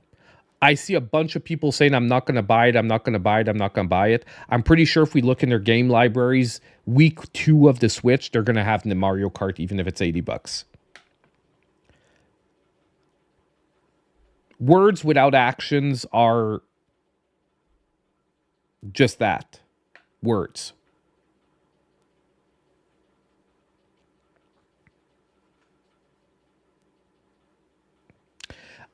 I think it's the opposite, Samu. I think the casual gamer who only buys 5 or 6 games a year, they're not even going to bat an eye at an extra $10. The people who are going to feel it most are the big gamers because of how many games we buy.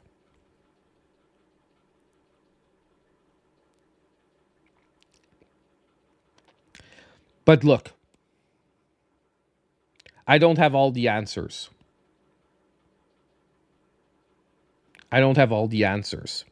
Okay? And now Topaz is being a pain in the butt. But that was the biggest story of the night. I'm glad the conversation went the way it was because, I didn't want to get into the deep crap and all that.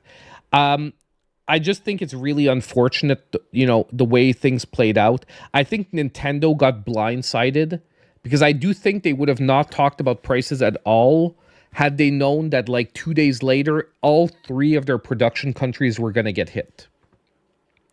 And I think they were blindsided by that, because I really do think that when I saw they're announcing prices right away and all that, I said, okay, they've decided that worst comes to worst, they're going to pipeline one of the countries only, and they got effed. They got effed in the deal, because just to be honest, delaying the pre-orders is a big thing for them. That's emergency mode. Okay? That's emergency mode.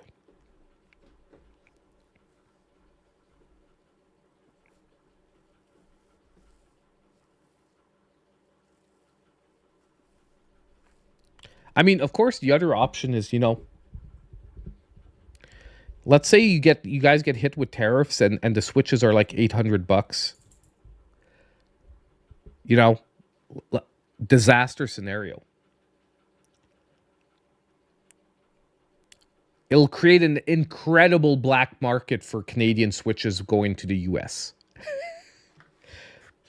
We can make money, guys. We can make bank. Okay. We'll create an underground railroad of illegal Canadian Switches. Okay. Now, I shouldn't be talking about this live on stream on YouTube, but we will create illegal Switches, real Nintendo ninjas, but the illegal ninjas, where, we're going to pipeline the Switches from Canada to gamers in the US. We're going to make $50 instead, next we're going to sell them for an extra like $50 to be fair, for the trouble and the danger, or maybe an extra $100, but it'll still be like a couple of hundred less than you would have paid for this Switch in the US. Who's with me, guys? Who's with me for creating a illegal cartel of Switch sales?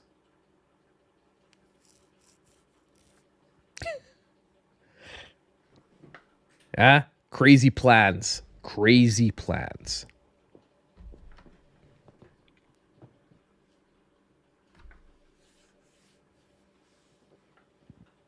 A Switch 2 run, yeah, man. Forget the fentanyl, man. It's the Switches, it's the Switch 2s that are going to become the new illegal enemy at the border. Blackhawks running down the Switch 2 smugglers. Luckily, I'm resistant to pepper spray. So I'll have to lead the charge. Okay? I'll have to lead the charge.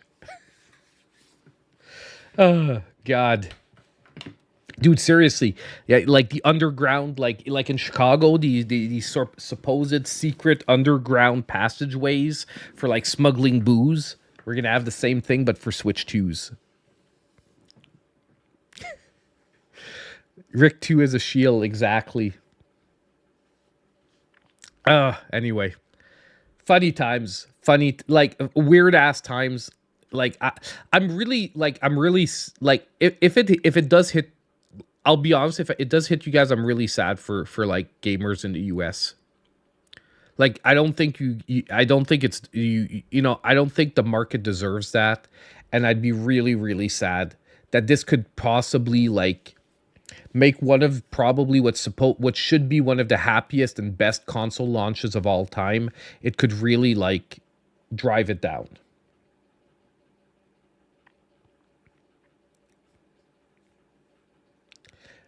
That's, it is what it is. I like I said, the only thing we can hope is it really just doesn't happen. Doesn't happen. Whew. So, guys, that was the Switch 2 news. Like, almost an hour, more than an hour and a half of random Switch 2 updates. And that's beyond, like, the basic stuff that we covered in the Direct itself. I've been saying it all day, but don't forget, check out the video tomorrow. It'll be, I think it'll be an interesting one. I only have to correct the Switch Joy-Con section. So it was actually probably ready to go for tomorrow morning, but it's going to be tomorrow afternoon because I'm going to have to go back in and edit it. And, like, add in, like, a caption that says, this has now been updated. Nintendo has confirmed no Hall effects.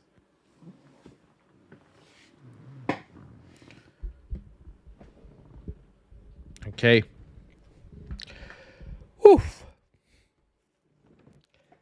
That was quite an event, but we went through a lot of stuff, man. We went through a lot of stuff. I think it's all important updates to know about. It was slightly more on the negative side, but I think because a lot of the positive stuff was the hype about the games. And if you're looking at the gameplay, just to finish this off, the more I see of every one of the Switch 2 games, the more I get hyped because the better and better they're looking. The only thing I've got to be honest is like, I'm really more excited for the Switch 2 exclusive games.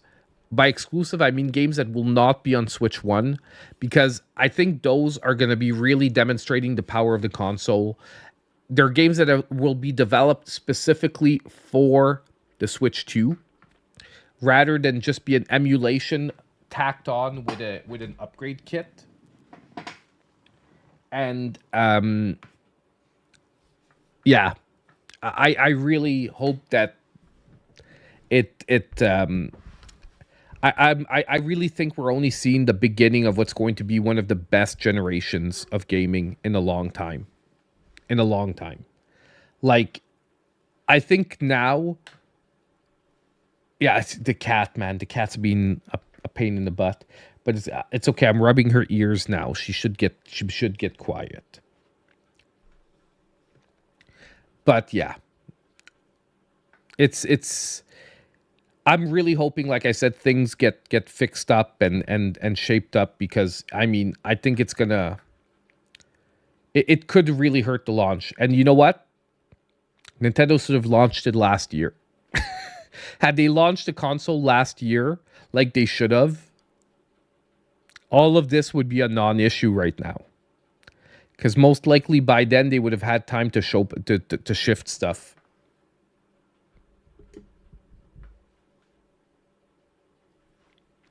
It is what it is, eh?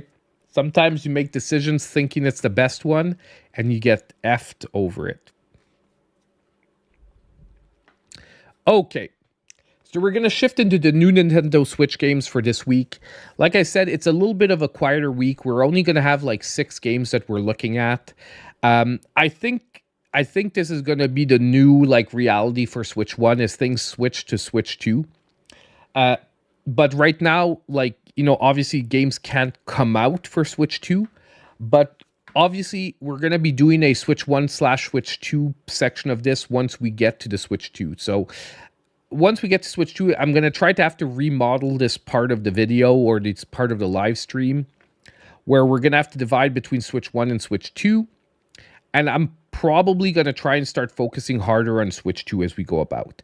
What I mean is, we're like, Switch 1 will only really select like the standout titles of the week.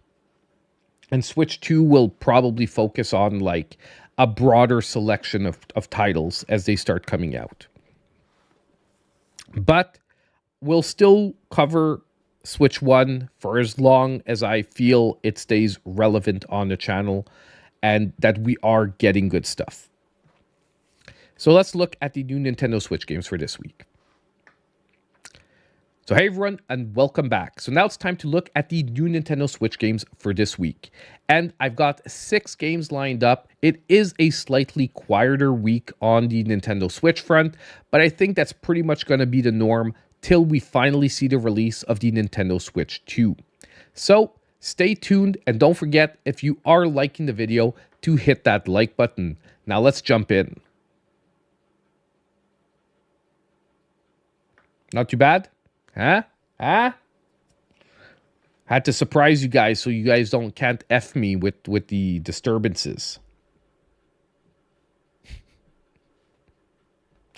Aha, I know your tricks now.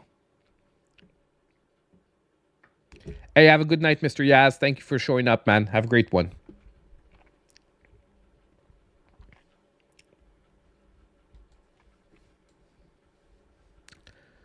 Okay, let me just get this and this set up. So our first game for this week is going to be Pocket Bravery, which is releasing on April 9th. It'll be selling for $19.99. However, currently there is a pre-release discount of 10% off, dropping it to $17.99. Now, this game is a we're going to call it a 2D fighter, has a very, very original art style. It honestly is a game that has me also very hyped because it has a perfect visual art style for the Nintendo Switch. The good news on top of it, there's a downloadable demo on the eShop, so you can actually try it out for yourself before jumping in. And I think $20 for this game really also feels like a pretty fair price overall. Now let's take a look at the trailer, and you can tell me what you think about it in the comments down below.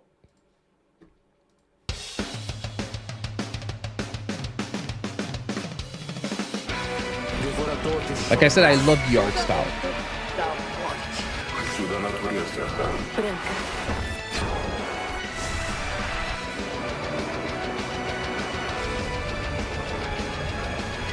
Eu vou te mostrar quem é que manda aqui.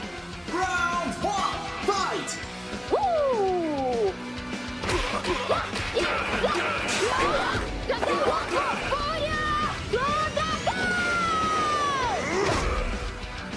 The pixel art looks really high quality.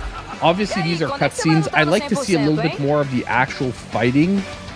Like, I feel the trailer's focusing too much on the cutscenes and pixel art, but not enough on the actual fight flow.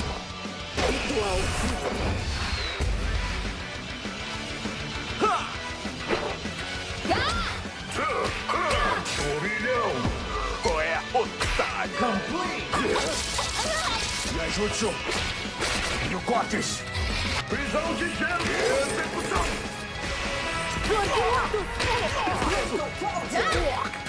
Você já era. Avalanche! There we have it, Pocket Bravery. So like I said, I'm loving the art style. The actual sequences we see in the fights do look very interesting. There seems to be a really modern flair to it where like these special moves have like these pre-rendered like pixel art cutscenes. Love that. The only thing, like I said, that I would say negative about this trailer and not necessarily the game is I would have liked to see a full flow of what the fighting looks like uninterrupted. Because without that, it's really a hard sell for fighting game enthusiasts if you can't actually see what it looks like. The good news, however, they have a free downloadable demo. And I've got to say, I think you'll be convinced. And yes, it is a new take on like a pocket fighter type of game, but evolved for the modern gaming scene. I also really like the designs on the characters. I'm not going to lie, it's been a while that a fighting game hasn't felt like it has a interesting roster of characters, and I think this one does a really good job. And like I said, the price point at $20 feels just right for a new IP trying to break into the market. So hopefully this is a game that is going to sell well, and that overall, once the full game is out, that the whole package is going to feel like something like worth it and substantial. The one question I have is how is the online play? But that is something that we'll have to unfortunately wait a while till the game is out and test it out as well. Nonetheless, super hyped for this game. I think it is one of my top games for this week. Maybe we'll play it. Pixel Heart is a company that I respect a lot. I love a lot of their games, so it's right in the type of game that generally I can get into. Next, we're jumping to April 10th.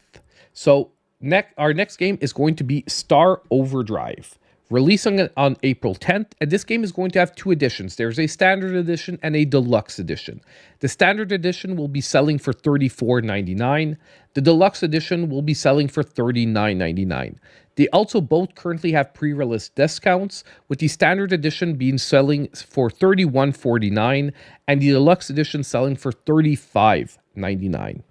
Now, if I had to describe this game, it was actually showcased in a couple of Nintendo Directs already, but it's sort of like a Breath of the Wild formula, however, set in space with a hoverboard as your main way of getting around the world. And there's also like different fighting mechanics that use the hoverboard into like the gameplay. I'll be honest, it's a very interesting concept. My biggest issue here is how will it run on the Nintendo Switch 1? I'll be honest with you, when I looked at the overall game, this feels like a game that should have come out directly on Nintendo Switch 2. But you know what? Maybe I have a download code. Maybe I've already played the game. And I can say overall, I would keep an eye on this one for the full release because nonetheless, the gameplay is very interesting. Not as polished as a first-party Nintendo title, I think, but it's probably going to be delivering a pretty interesting experience nonetheless, with a very sort of Breath of the Wildish type, let's say, formula, okay? But we'll get into those details at a later date. Let's take a look at the trailer and you'll see what the game looks like.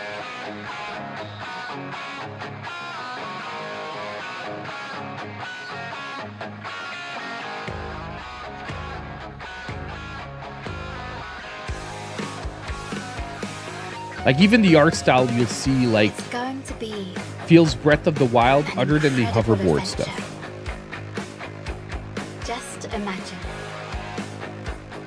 an entire planet as a hoverboard park. And thanks to your Kita, you will master every challenge.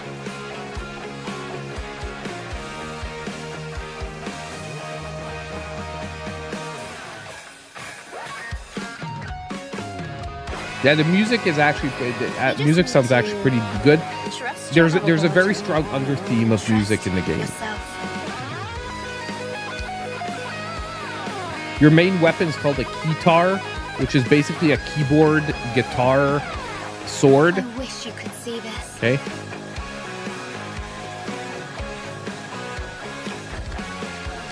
I can't say it's going to be easy,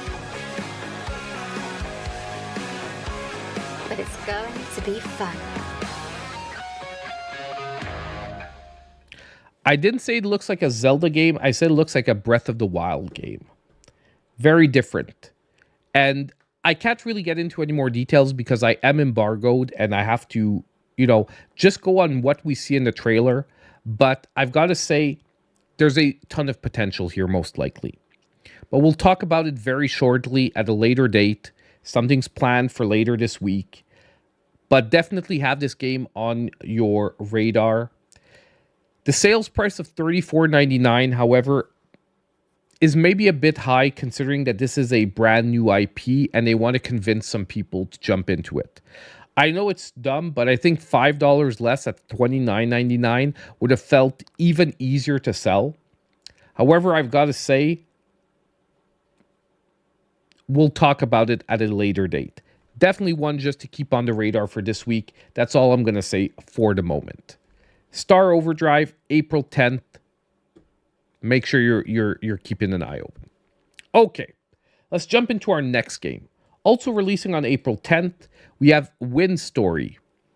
Now, Wind Story is a life sim farming game. I know we have a million of them. However, why I really decided to showcase this game is because the art style used in the game is very much a take on the HD 2D art style. Okay? However, done by a different studio. So let's hope they don't get sued. I don't think you can really sue them for the HD 2D like art style, but I'm not going to lie. This is basically what's selling the game to me for the moment. I'm not really in the market for another farming life sim, but if you are, this one could actually be interesting. Thing is it only going to be a really interesting art style with a gameplay that actually doesn't live up to the expectations? That's something where I am a bit worried, but ultimately we'll figure it out as soon as it releases on April 10th. Now, this is a pretty long trailer, so I'll give my thoughts as we go along. It's almost 4 minutes long. We'll go through it nonetheless and see what the game has to offer. So like you can see, the HD 2D art style is going to hit even harder when you're like in the characters. The one thing, however, is I'm a little disappointed. The actual visual of the character itself, I would have rather it be pixelated than look like, you know what I mean? It's like sort of drawn over pixelated backgrounds. I would have rather them going with a pixel arted art style for the characters as well, because it sort of feels a little weird in parts.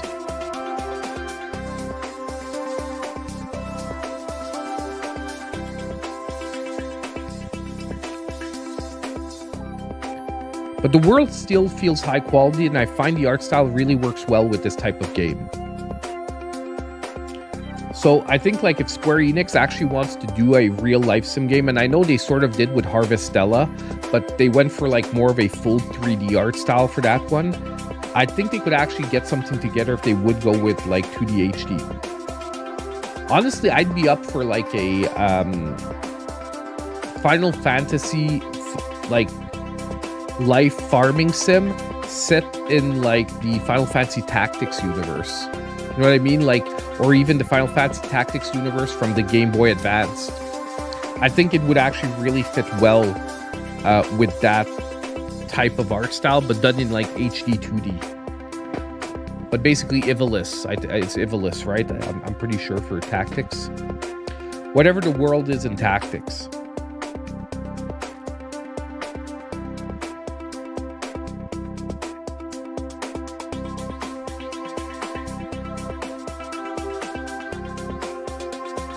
So like there's a bunch of interesting things, but like this, it looks fun, but I don't like how like static the character is. Like where he's sort of doing a walking motion while it's floating around.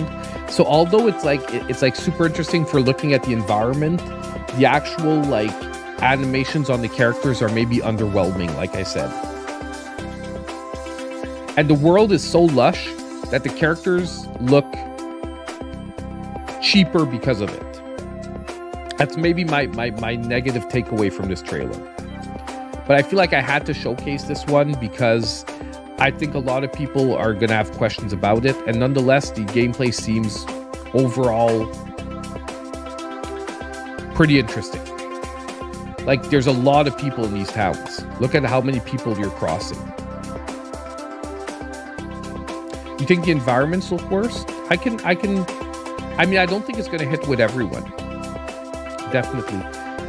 The menuing also seems a little cheap. It seems a little bit like mobile game.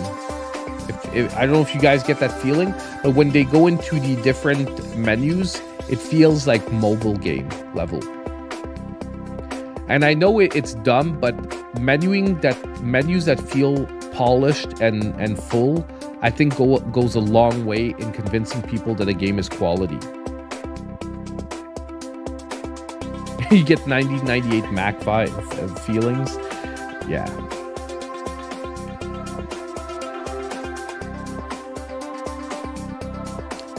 Now the positive note here, because I wanted to keep it as like a punch for the for once we see the gameplay, is it is releasing for only $14.99.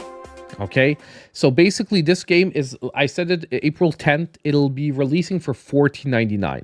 So at least they are going more for the budget perspective. There's currently also a launch discount dropping it to $13.49. However, I would guarantee you for this one, you have to wait for reviews. Because if it does feel like a mobile game just done in HD 2D, you're probably better off putting your money elsewhere. But it's still nonetheless one of the 6 games I wanted to highlight for this week, because I think a lot of people will be drawn in by the art style. Okay? So there we have it. Win Story, April 10th. Next, we jump into one game that actually is higher on my watch list of potentially good games for this week, with Snow Bros 2 Special Edition, also releasing on April 10th. However, this one will have a sales price of $29.99 with a release discount of $26.99. Now, I've got to say, that is the part that I'm not liking here. The price is too high. I know Snow Bros now, like with the release of the first game, it got a pretty good showing. People got into the vibes and all that. I still think that $30 for a remastered arcade game is too high.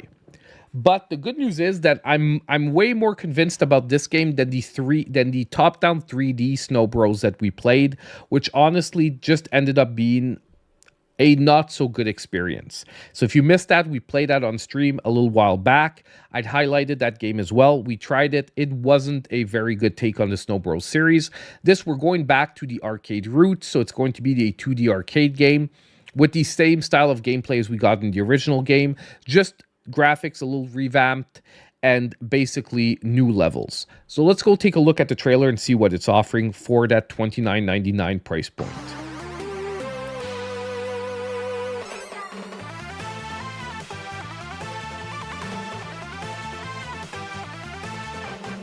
So as you can see, it's like a remastered, like sort of semi 2.5D over like what was previously pixel art.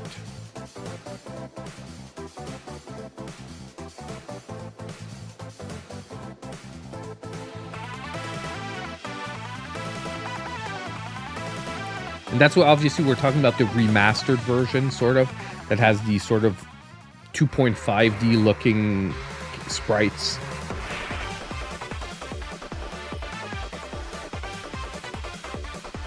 But the gameplay is back to traditional Snow Bros.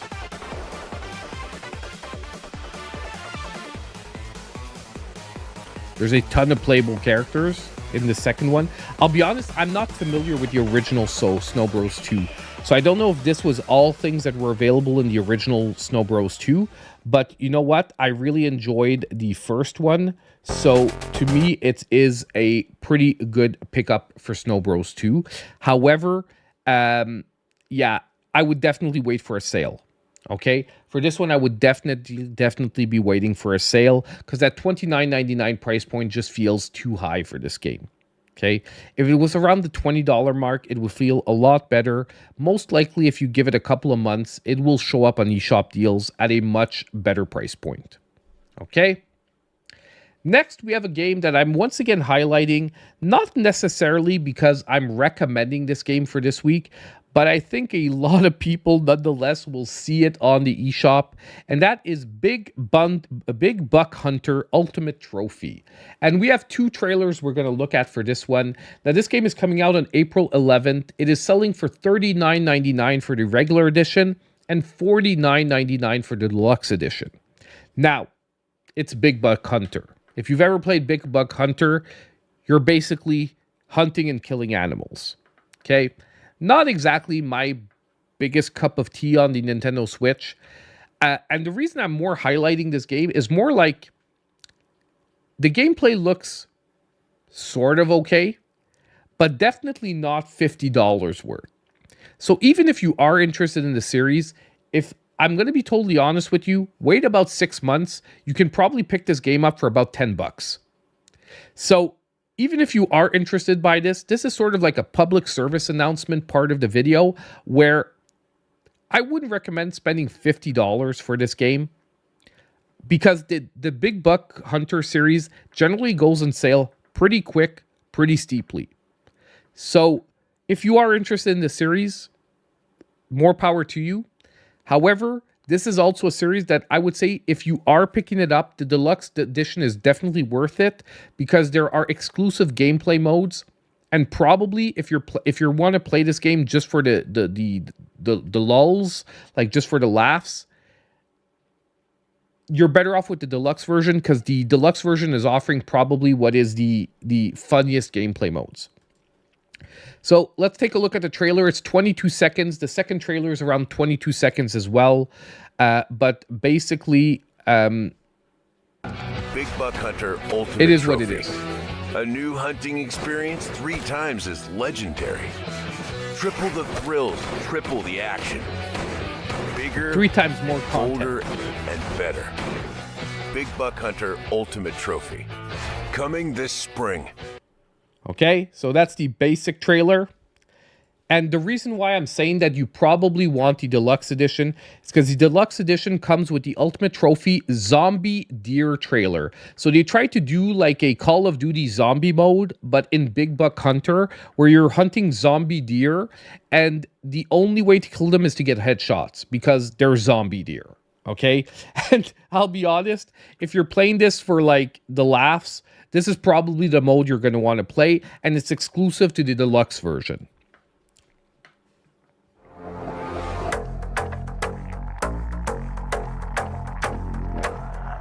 Okay? The zombie mode is like what I'm finding funny about this one.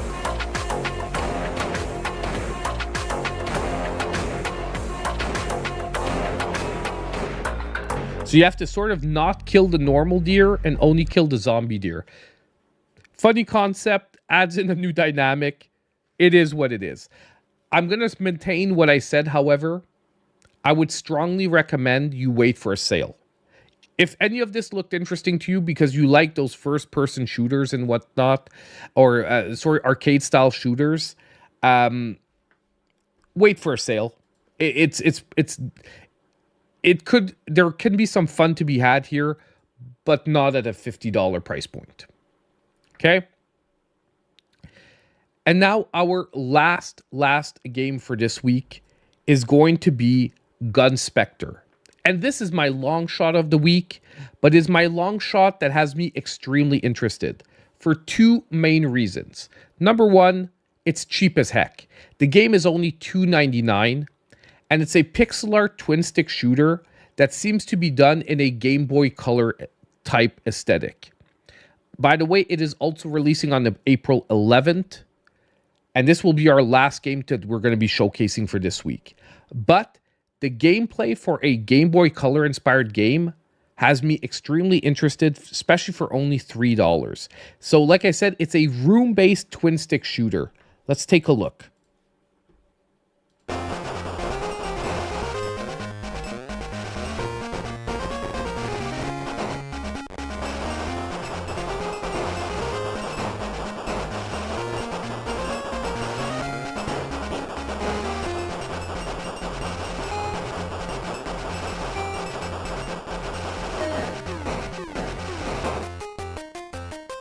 And there we have Gunspector. Now, obviously, it is not... no way I'm saying this is going to be Game of the Year. But at a $3 price point, if I had a long shot to take for this week, I would definitely be picking up this game. And there's a chance that we're going to try it on stream to see if it's worth that $3. But I've got to say, the gameplay that I saw sort of have me convinced that it could be an interesting experience nonetheless if you enjoy that really hardcore retro style of gameplay. And yes, I do agree this week it is a little bit quieter on the Nintendo Switch eShop for new games. But like I said, I think on the run-up to the Nintendo Switch 2, this is going to be sort of the norm. Because I think a lot of companies now are going to be switching their focus to the Nintendo Switch 2. And the main games coming out are going to be the leftovers of the sort of indie market that we're going to be getting. So that was pretty much it. As usual, don't forget to let me know in the comments down below what game had you most interested for this week. Also, at the same time, if you think I missed out on a really great game coming out this week, let me know in the comments down below. As usual, on the way out, don't forget to hit that like button, subscribe to the channel if you aren't already, and click on that notification bell so you know when all my future videos come out. And as usual, I'll see you in my next video. We're done. We are done. Okay. But let me just look at the questions, because I did see questions as we go through. It's just that if you guys are unaware, this becomes a video tomorrow. So that's why I tried to do it uninterrupted, maybe answering a little question here and there. But I try to do it more as a video type format so that I can turn this into a video tomorrow. Let me just see. Samu said, do the existence of hunting games is a net positive or negative? What do you think, Rick? Honestly, I think it's a net positive because, I mean, I'm not a person who's going to take a solid stance on hunting. I personally wouldn't see the pleasure in taking animals' lives. Like, the only type of, like, sort of hunting type activity I can enjoy is fishing. But I catch and release.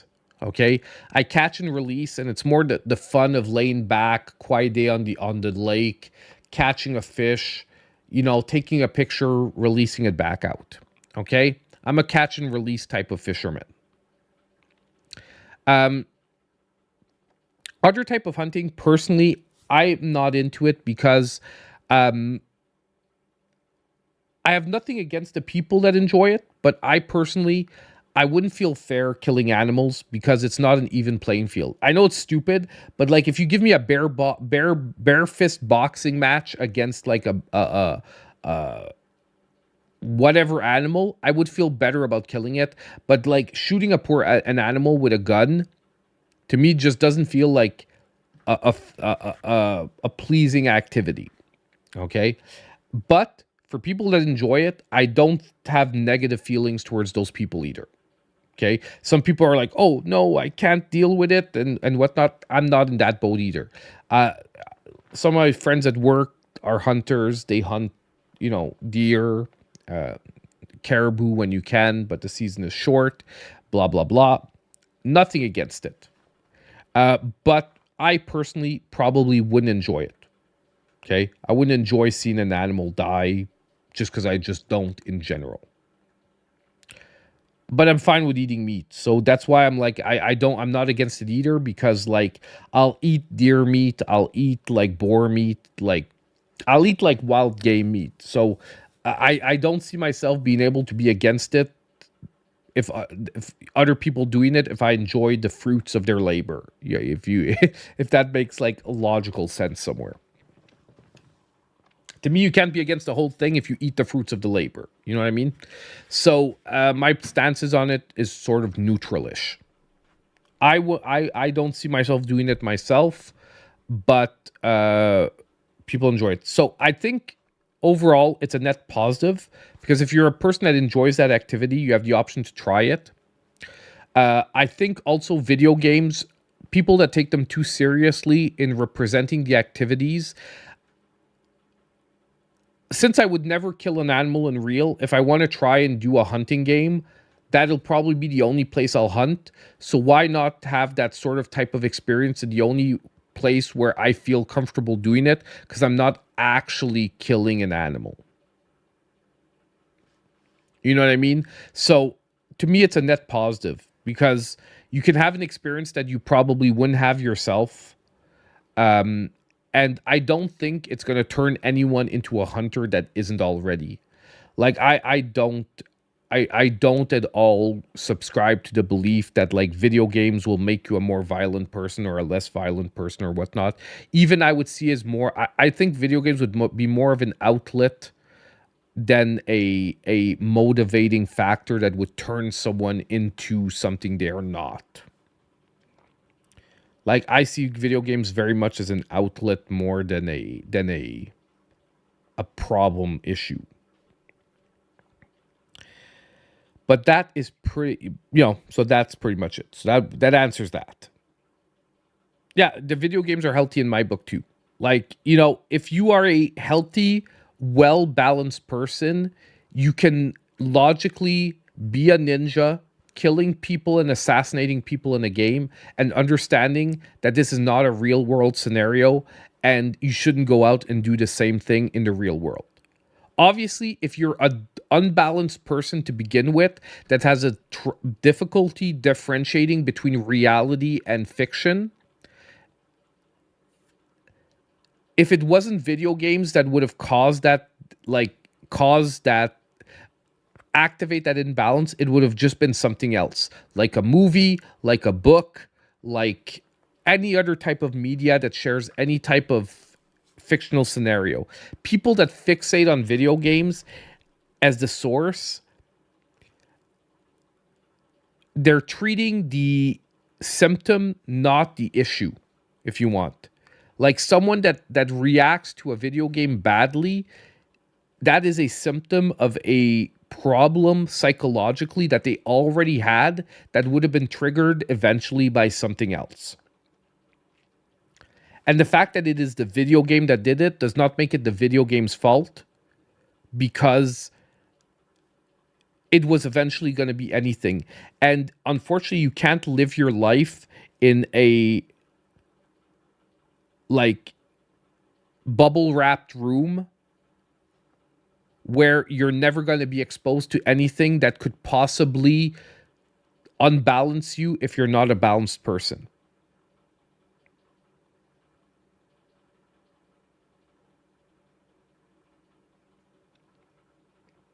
Well, it's not that they should not or not. It's that It's really hard. It's like it's really hard to say because, and like I don't, it's easy to generalize. So I don't want to overgeneralize either. But it's not that they should or they shouldn't. It's just that it's like it's one of those inevitable, one of those words I can't say, inevitable things where eventually, if a person is mentally unbalanced for XY reason, it was eventually going to be triggered by something. So blaming the trigger that happened is useless and pointless because you can't tailor things for the possibility that an unhinged person would react badly to them. You know what I mean? It's sort of the logic that like. I'll give an extreme example, but do some people drive drunk? Yes. So does that mean that we should prevent everyone in the world from driving because some people might drive drunk? No, because driving is efficient. It solves a problem for a bunch of stuff. So obviously we aren't going to prevent everyone from driving because some people can't control themselves and would drive drunk. Same thing. If some people can't deal with playing a video game, why would we prevent everyone from being able to play a video game when it's an extreme minority that can play it by not driving drunk? Exactly. It's like instead you have to identify the problem with the people that drive drunk and prevent those people from driving drunk. Or the opposite. Are we gonna make all alcohol illegal because some people can't control their drinking? They tried that in prohibition. It didn't work. Like at one point you have to take personal accountability, and you have to address the problem exceptions and not basically and not have everyone pay for the minority that is a problem issue. Did I see your DM? No, I did not. Give me a sec. Because for some reason, when I shut down Corey's message, it shut down. What the heck? Why can't I? Okay, hold on. Boom. Give me a sec.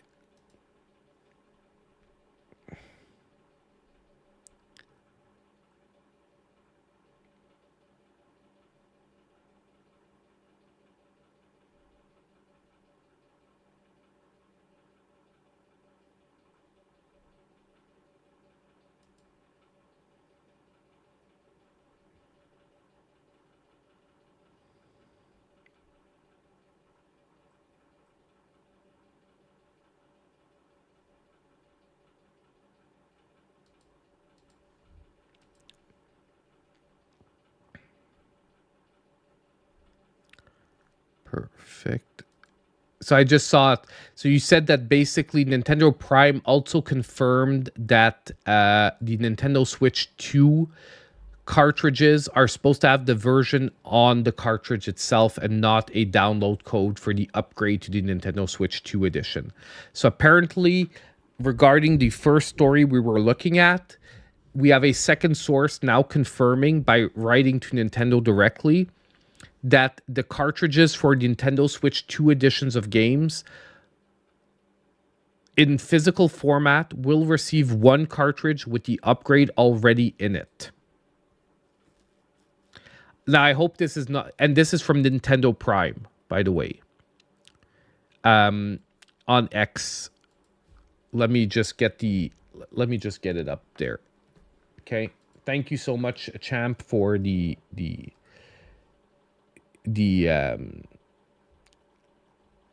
extra legwork.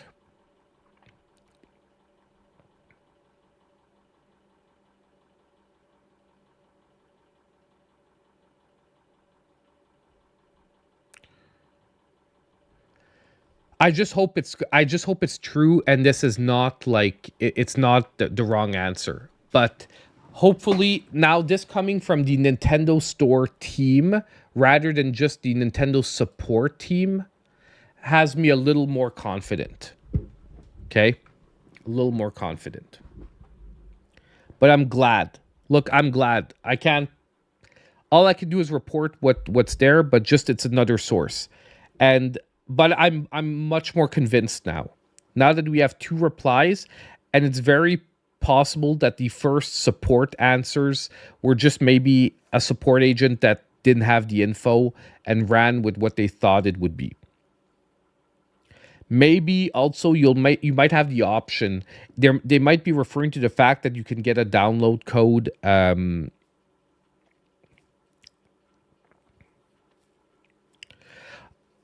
You know what? But I just don't want to go full steam on either one because I'm still worried. I hate conflicting information, especially because both come from a Nintendo source. But this strongly points me now in this direction. Okay, but we'll get the answer on June 5th. We're not far off. But maybe before dropping cash on a Nintendo Switch 2 edition of a Nintendo Switch 1 compatible game, if this is an important part to you, maybe wait till a couple of people pick them up. Like, what's going to be out on June 5th? Because I think Prime 4 is coming out a little bit later, right? No, not Nintendo Life. Nintendo.com. Let me just see. Let's go back to Switch 2, Nintendo Switch 2 games, new games, June 5th, July 17th, 2025. So we don't know when it is yet. What's going to be available as a... It's because I don't want to rebuy a game that I already have. But I'm trying to look... And obviously, I can't buy Mario Kart because Mario Kart is a Switch 2 only game.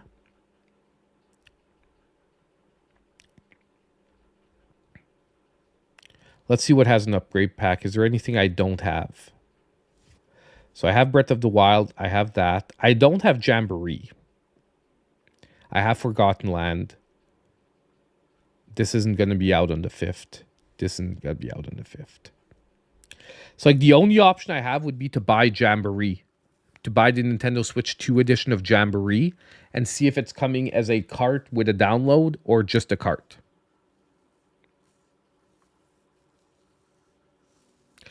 Let's see how cash flow is on June 5th. Okay? If cash flow is good for me on June 5th, I'm going to get Jamboree and we'll open it up and figure it out. Okay? Because obviously I'm buying the console. Like, I'm going to pay the console tomorrow. It's just that Lorcana has a set coming out on May 30th. And I'm probably going to pay more to have the physical version of Mario Kart. By the way, I'm not going to buy the bundle because I want the physical version of Mario Kart. So I'm probably going to already be spending more for Mario Kart.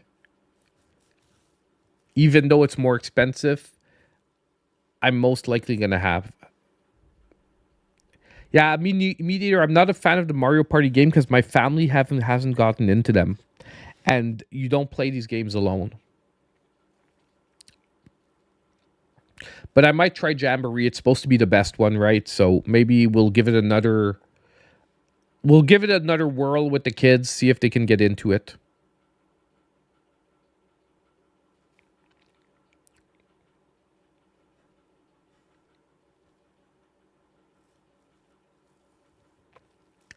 But I can, that's the only thing I can, oh, but it's July 24th. It doesn't even work. It doesn't even work. Guys, I'm screwed. Like, the only games on June 5th that you could get Nintendo Switch 2. I know what I'm going to do. I know what I'm going to do.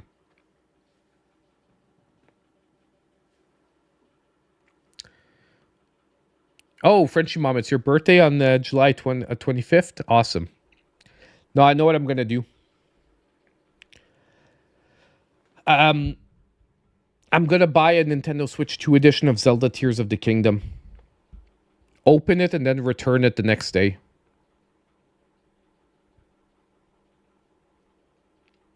I'm going to open it and return it. Why? Because I can return open Nintendo Switch 2 games.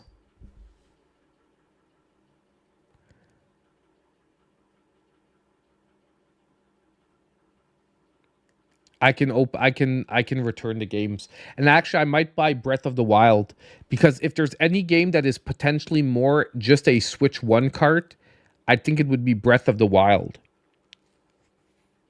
Because it's an older Switch 1 game.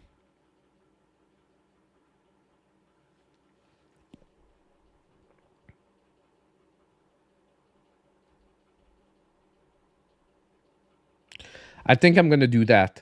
I'm just going to confirm to make sure I can return the Open Switch 2 game.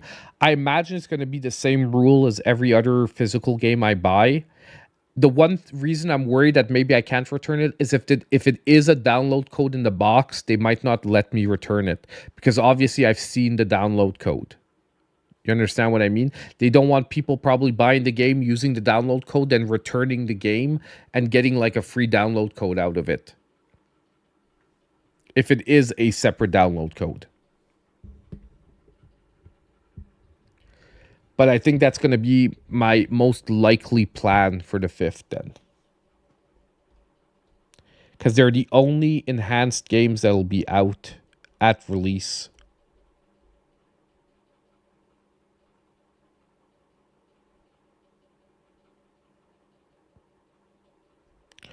Load times are going to be better.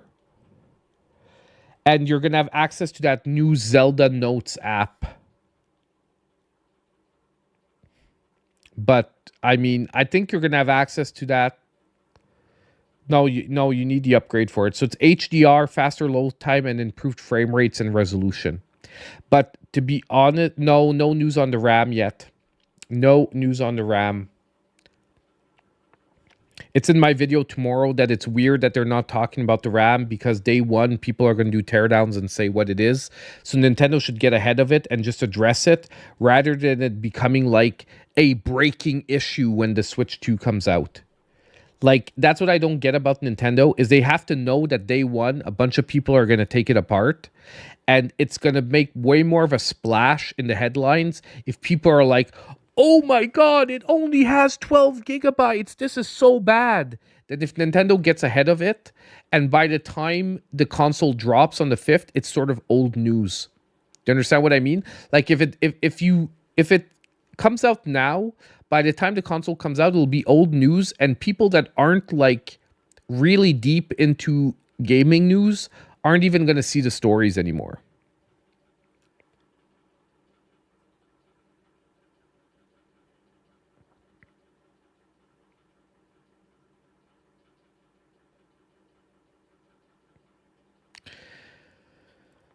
I don't know. I don't know if there's going to be no download codes. I don't know if some companies are still going to try the download code Champ Dancer, because most likely there's going to be like a price tag associated to the physical cartridge. So I wouldn't be surprised that you're going to see companies trying to get away with download codes nonetheless. Okay? But hey guys, I'm gonna peace out, because it's almost 2 o'clock. I want to get some sleep, because I've got a big day ahead of me tomorrow. By the way, I took the next 2 days off. I don't think I'm going to stream during the day, but I might stream at night over the next couple of days. But I definitely need to get back into the video, okay? I took 2 days off because I was sick. The channel has hurt over the last couple of weeks, and I need to get back into the beat of things. I need to catch up on some stuff. I need to get some deal videos out and stuff. So that's what I'm going to do. No, I don't have an affiliate link for VGP, and I tried to write to them to get an affiliate link, and I'm not exactly how they do business for their affiliate links, because I didn't get an answer back. But you know what? I'm going to try again to get one, because I want one. Because honestly, VGP is becoming my go-to for limited games. And I'm saying limited run, but limited release games. Like, I really want Pumpkin Jack. Red Wings versus Montreal. I know, my man. Is that tomorrow or is it this week? Hold on.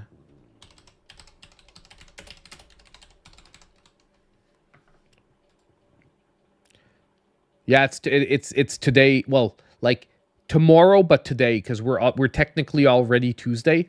So it's at 7 p.m. We have to kick your ass. By the way, we have to kick your ass. Sorry, dude, but like we need to get into the. Yeah, I know Pumpkin Jack just arrived today. Oh my god, I'm so jealous. I want Pumpkin Jack. Because we need a playoff spot. No, playoff spot is ours, dude. Sorry, Senators, Red Wings. You have to go down. You have to go down. By the way, we have the top scorer in the league since the Four Nations break. Our center, Nick Suzuki, has the highest points in the league since if you separate just the portion since the break. And by the way, did you watch Ovechkin's? Ovechkin beating Gretzky's record? Was awesome. That shot, man. On top of it, that shot was like crazy. That wrist shot was like freaking insane. I rarely watch Senators. I rarely watch Washington games, but like I made an exception on Sunday for that game. I watched it because I was like, man, if OV beats the record, I have to see it. And honestly, the National Hockey League did a really good job of celebrating it as it happened, especially that he wasn't at home. Yeah, just imagine he didn't lose 2 seasons to lockout, I know. But he's not done yet. Honestly, I don't think... Did he say he's retiring this year? I don't think he's retiring this year.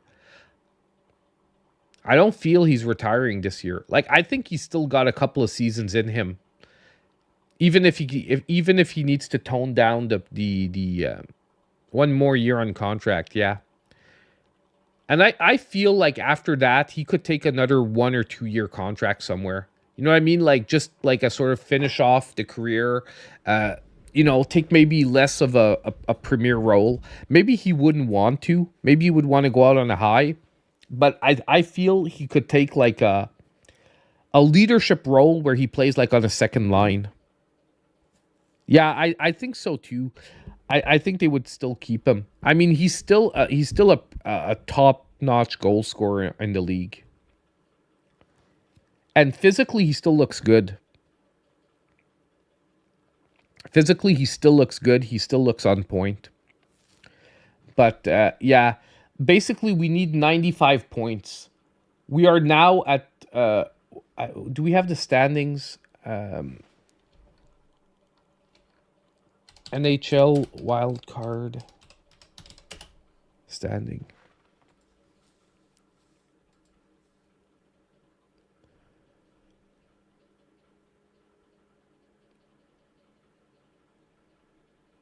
I think 95 is the magic number where if we hit 90, no, it's not 95. Dude, I saw the number tonight. Like they did the math where like if we hit, because we're playing against teams that are in the race against us, I think it's 92 or 93. If we hit 92, I think it's 7 points. So I think it's 92. If we hit 92 points, mathematically, we're guaranteed a wild card spot.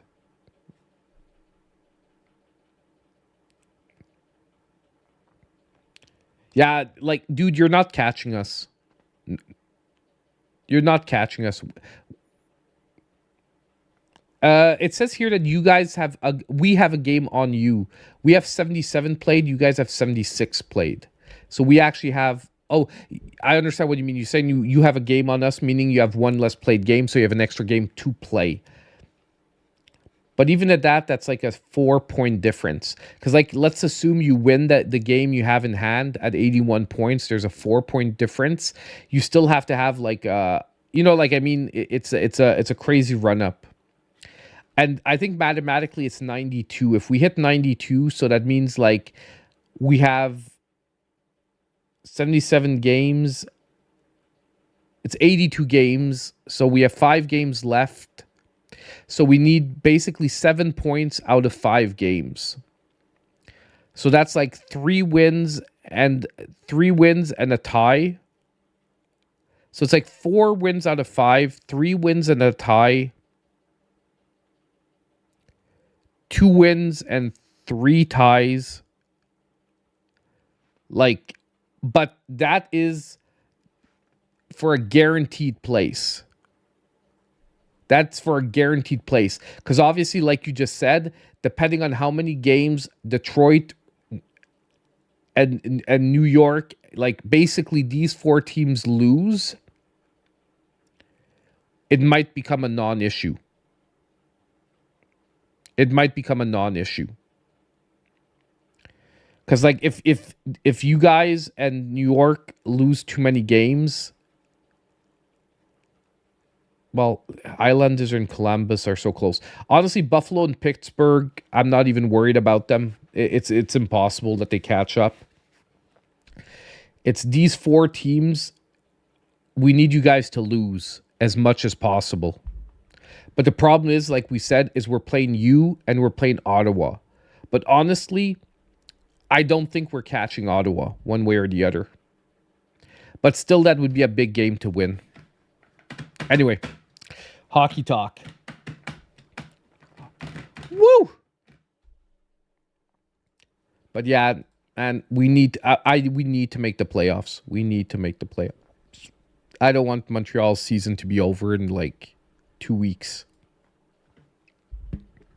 Anyway, as I said, have a great one, guys. Okay, we're gonna get out. So don't stream during hockey. I wish, but I'm trying to get back to the normal schedule, dude. I'm trying to get really back to normal schedule. But you're right. If there is hockey tomorrow, I'm gonna stream later because it's a 7 o'clock game, right? It's a 7 o'clock puck drop. So we'll stream after. I probably won't stream during hockey. I'm gonna watch it with the wife. So everyone, have a great one, guys. And as usual, I'll see all of you in my next video. Thanks for showing up, guys. It was a great stream. Thank you for participating, man. It is possible, but if I do it, I'll be streaming late, around like 10 o'clock. Okay? Like around 10:30, I might stream a little game here or there. Okay? But I don't want to guarantee it 100% because it depends on how far I get into the videos. The most important thing is getting the videos on the channel back to a normal spot and getting back into the flow of things. And if I have extra time, I'll be streaming since I'm also off on Wednesday. Okay? Have a great one, guys. Thank you for showing up. Well, I'll keep you guys informed. I'll try to post something tomorrow if I am streaming. Yeah, I can't do that. I would love to, but we just can't. Have a great one.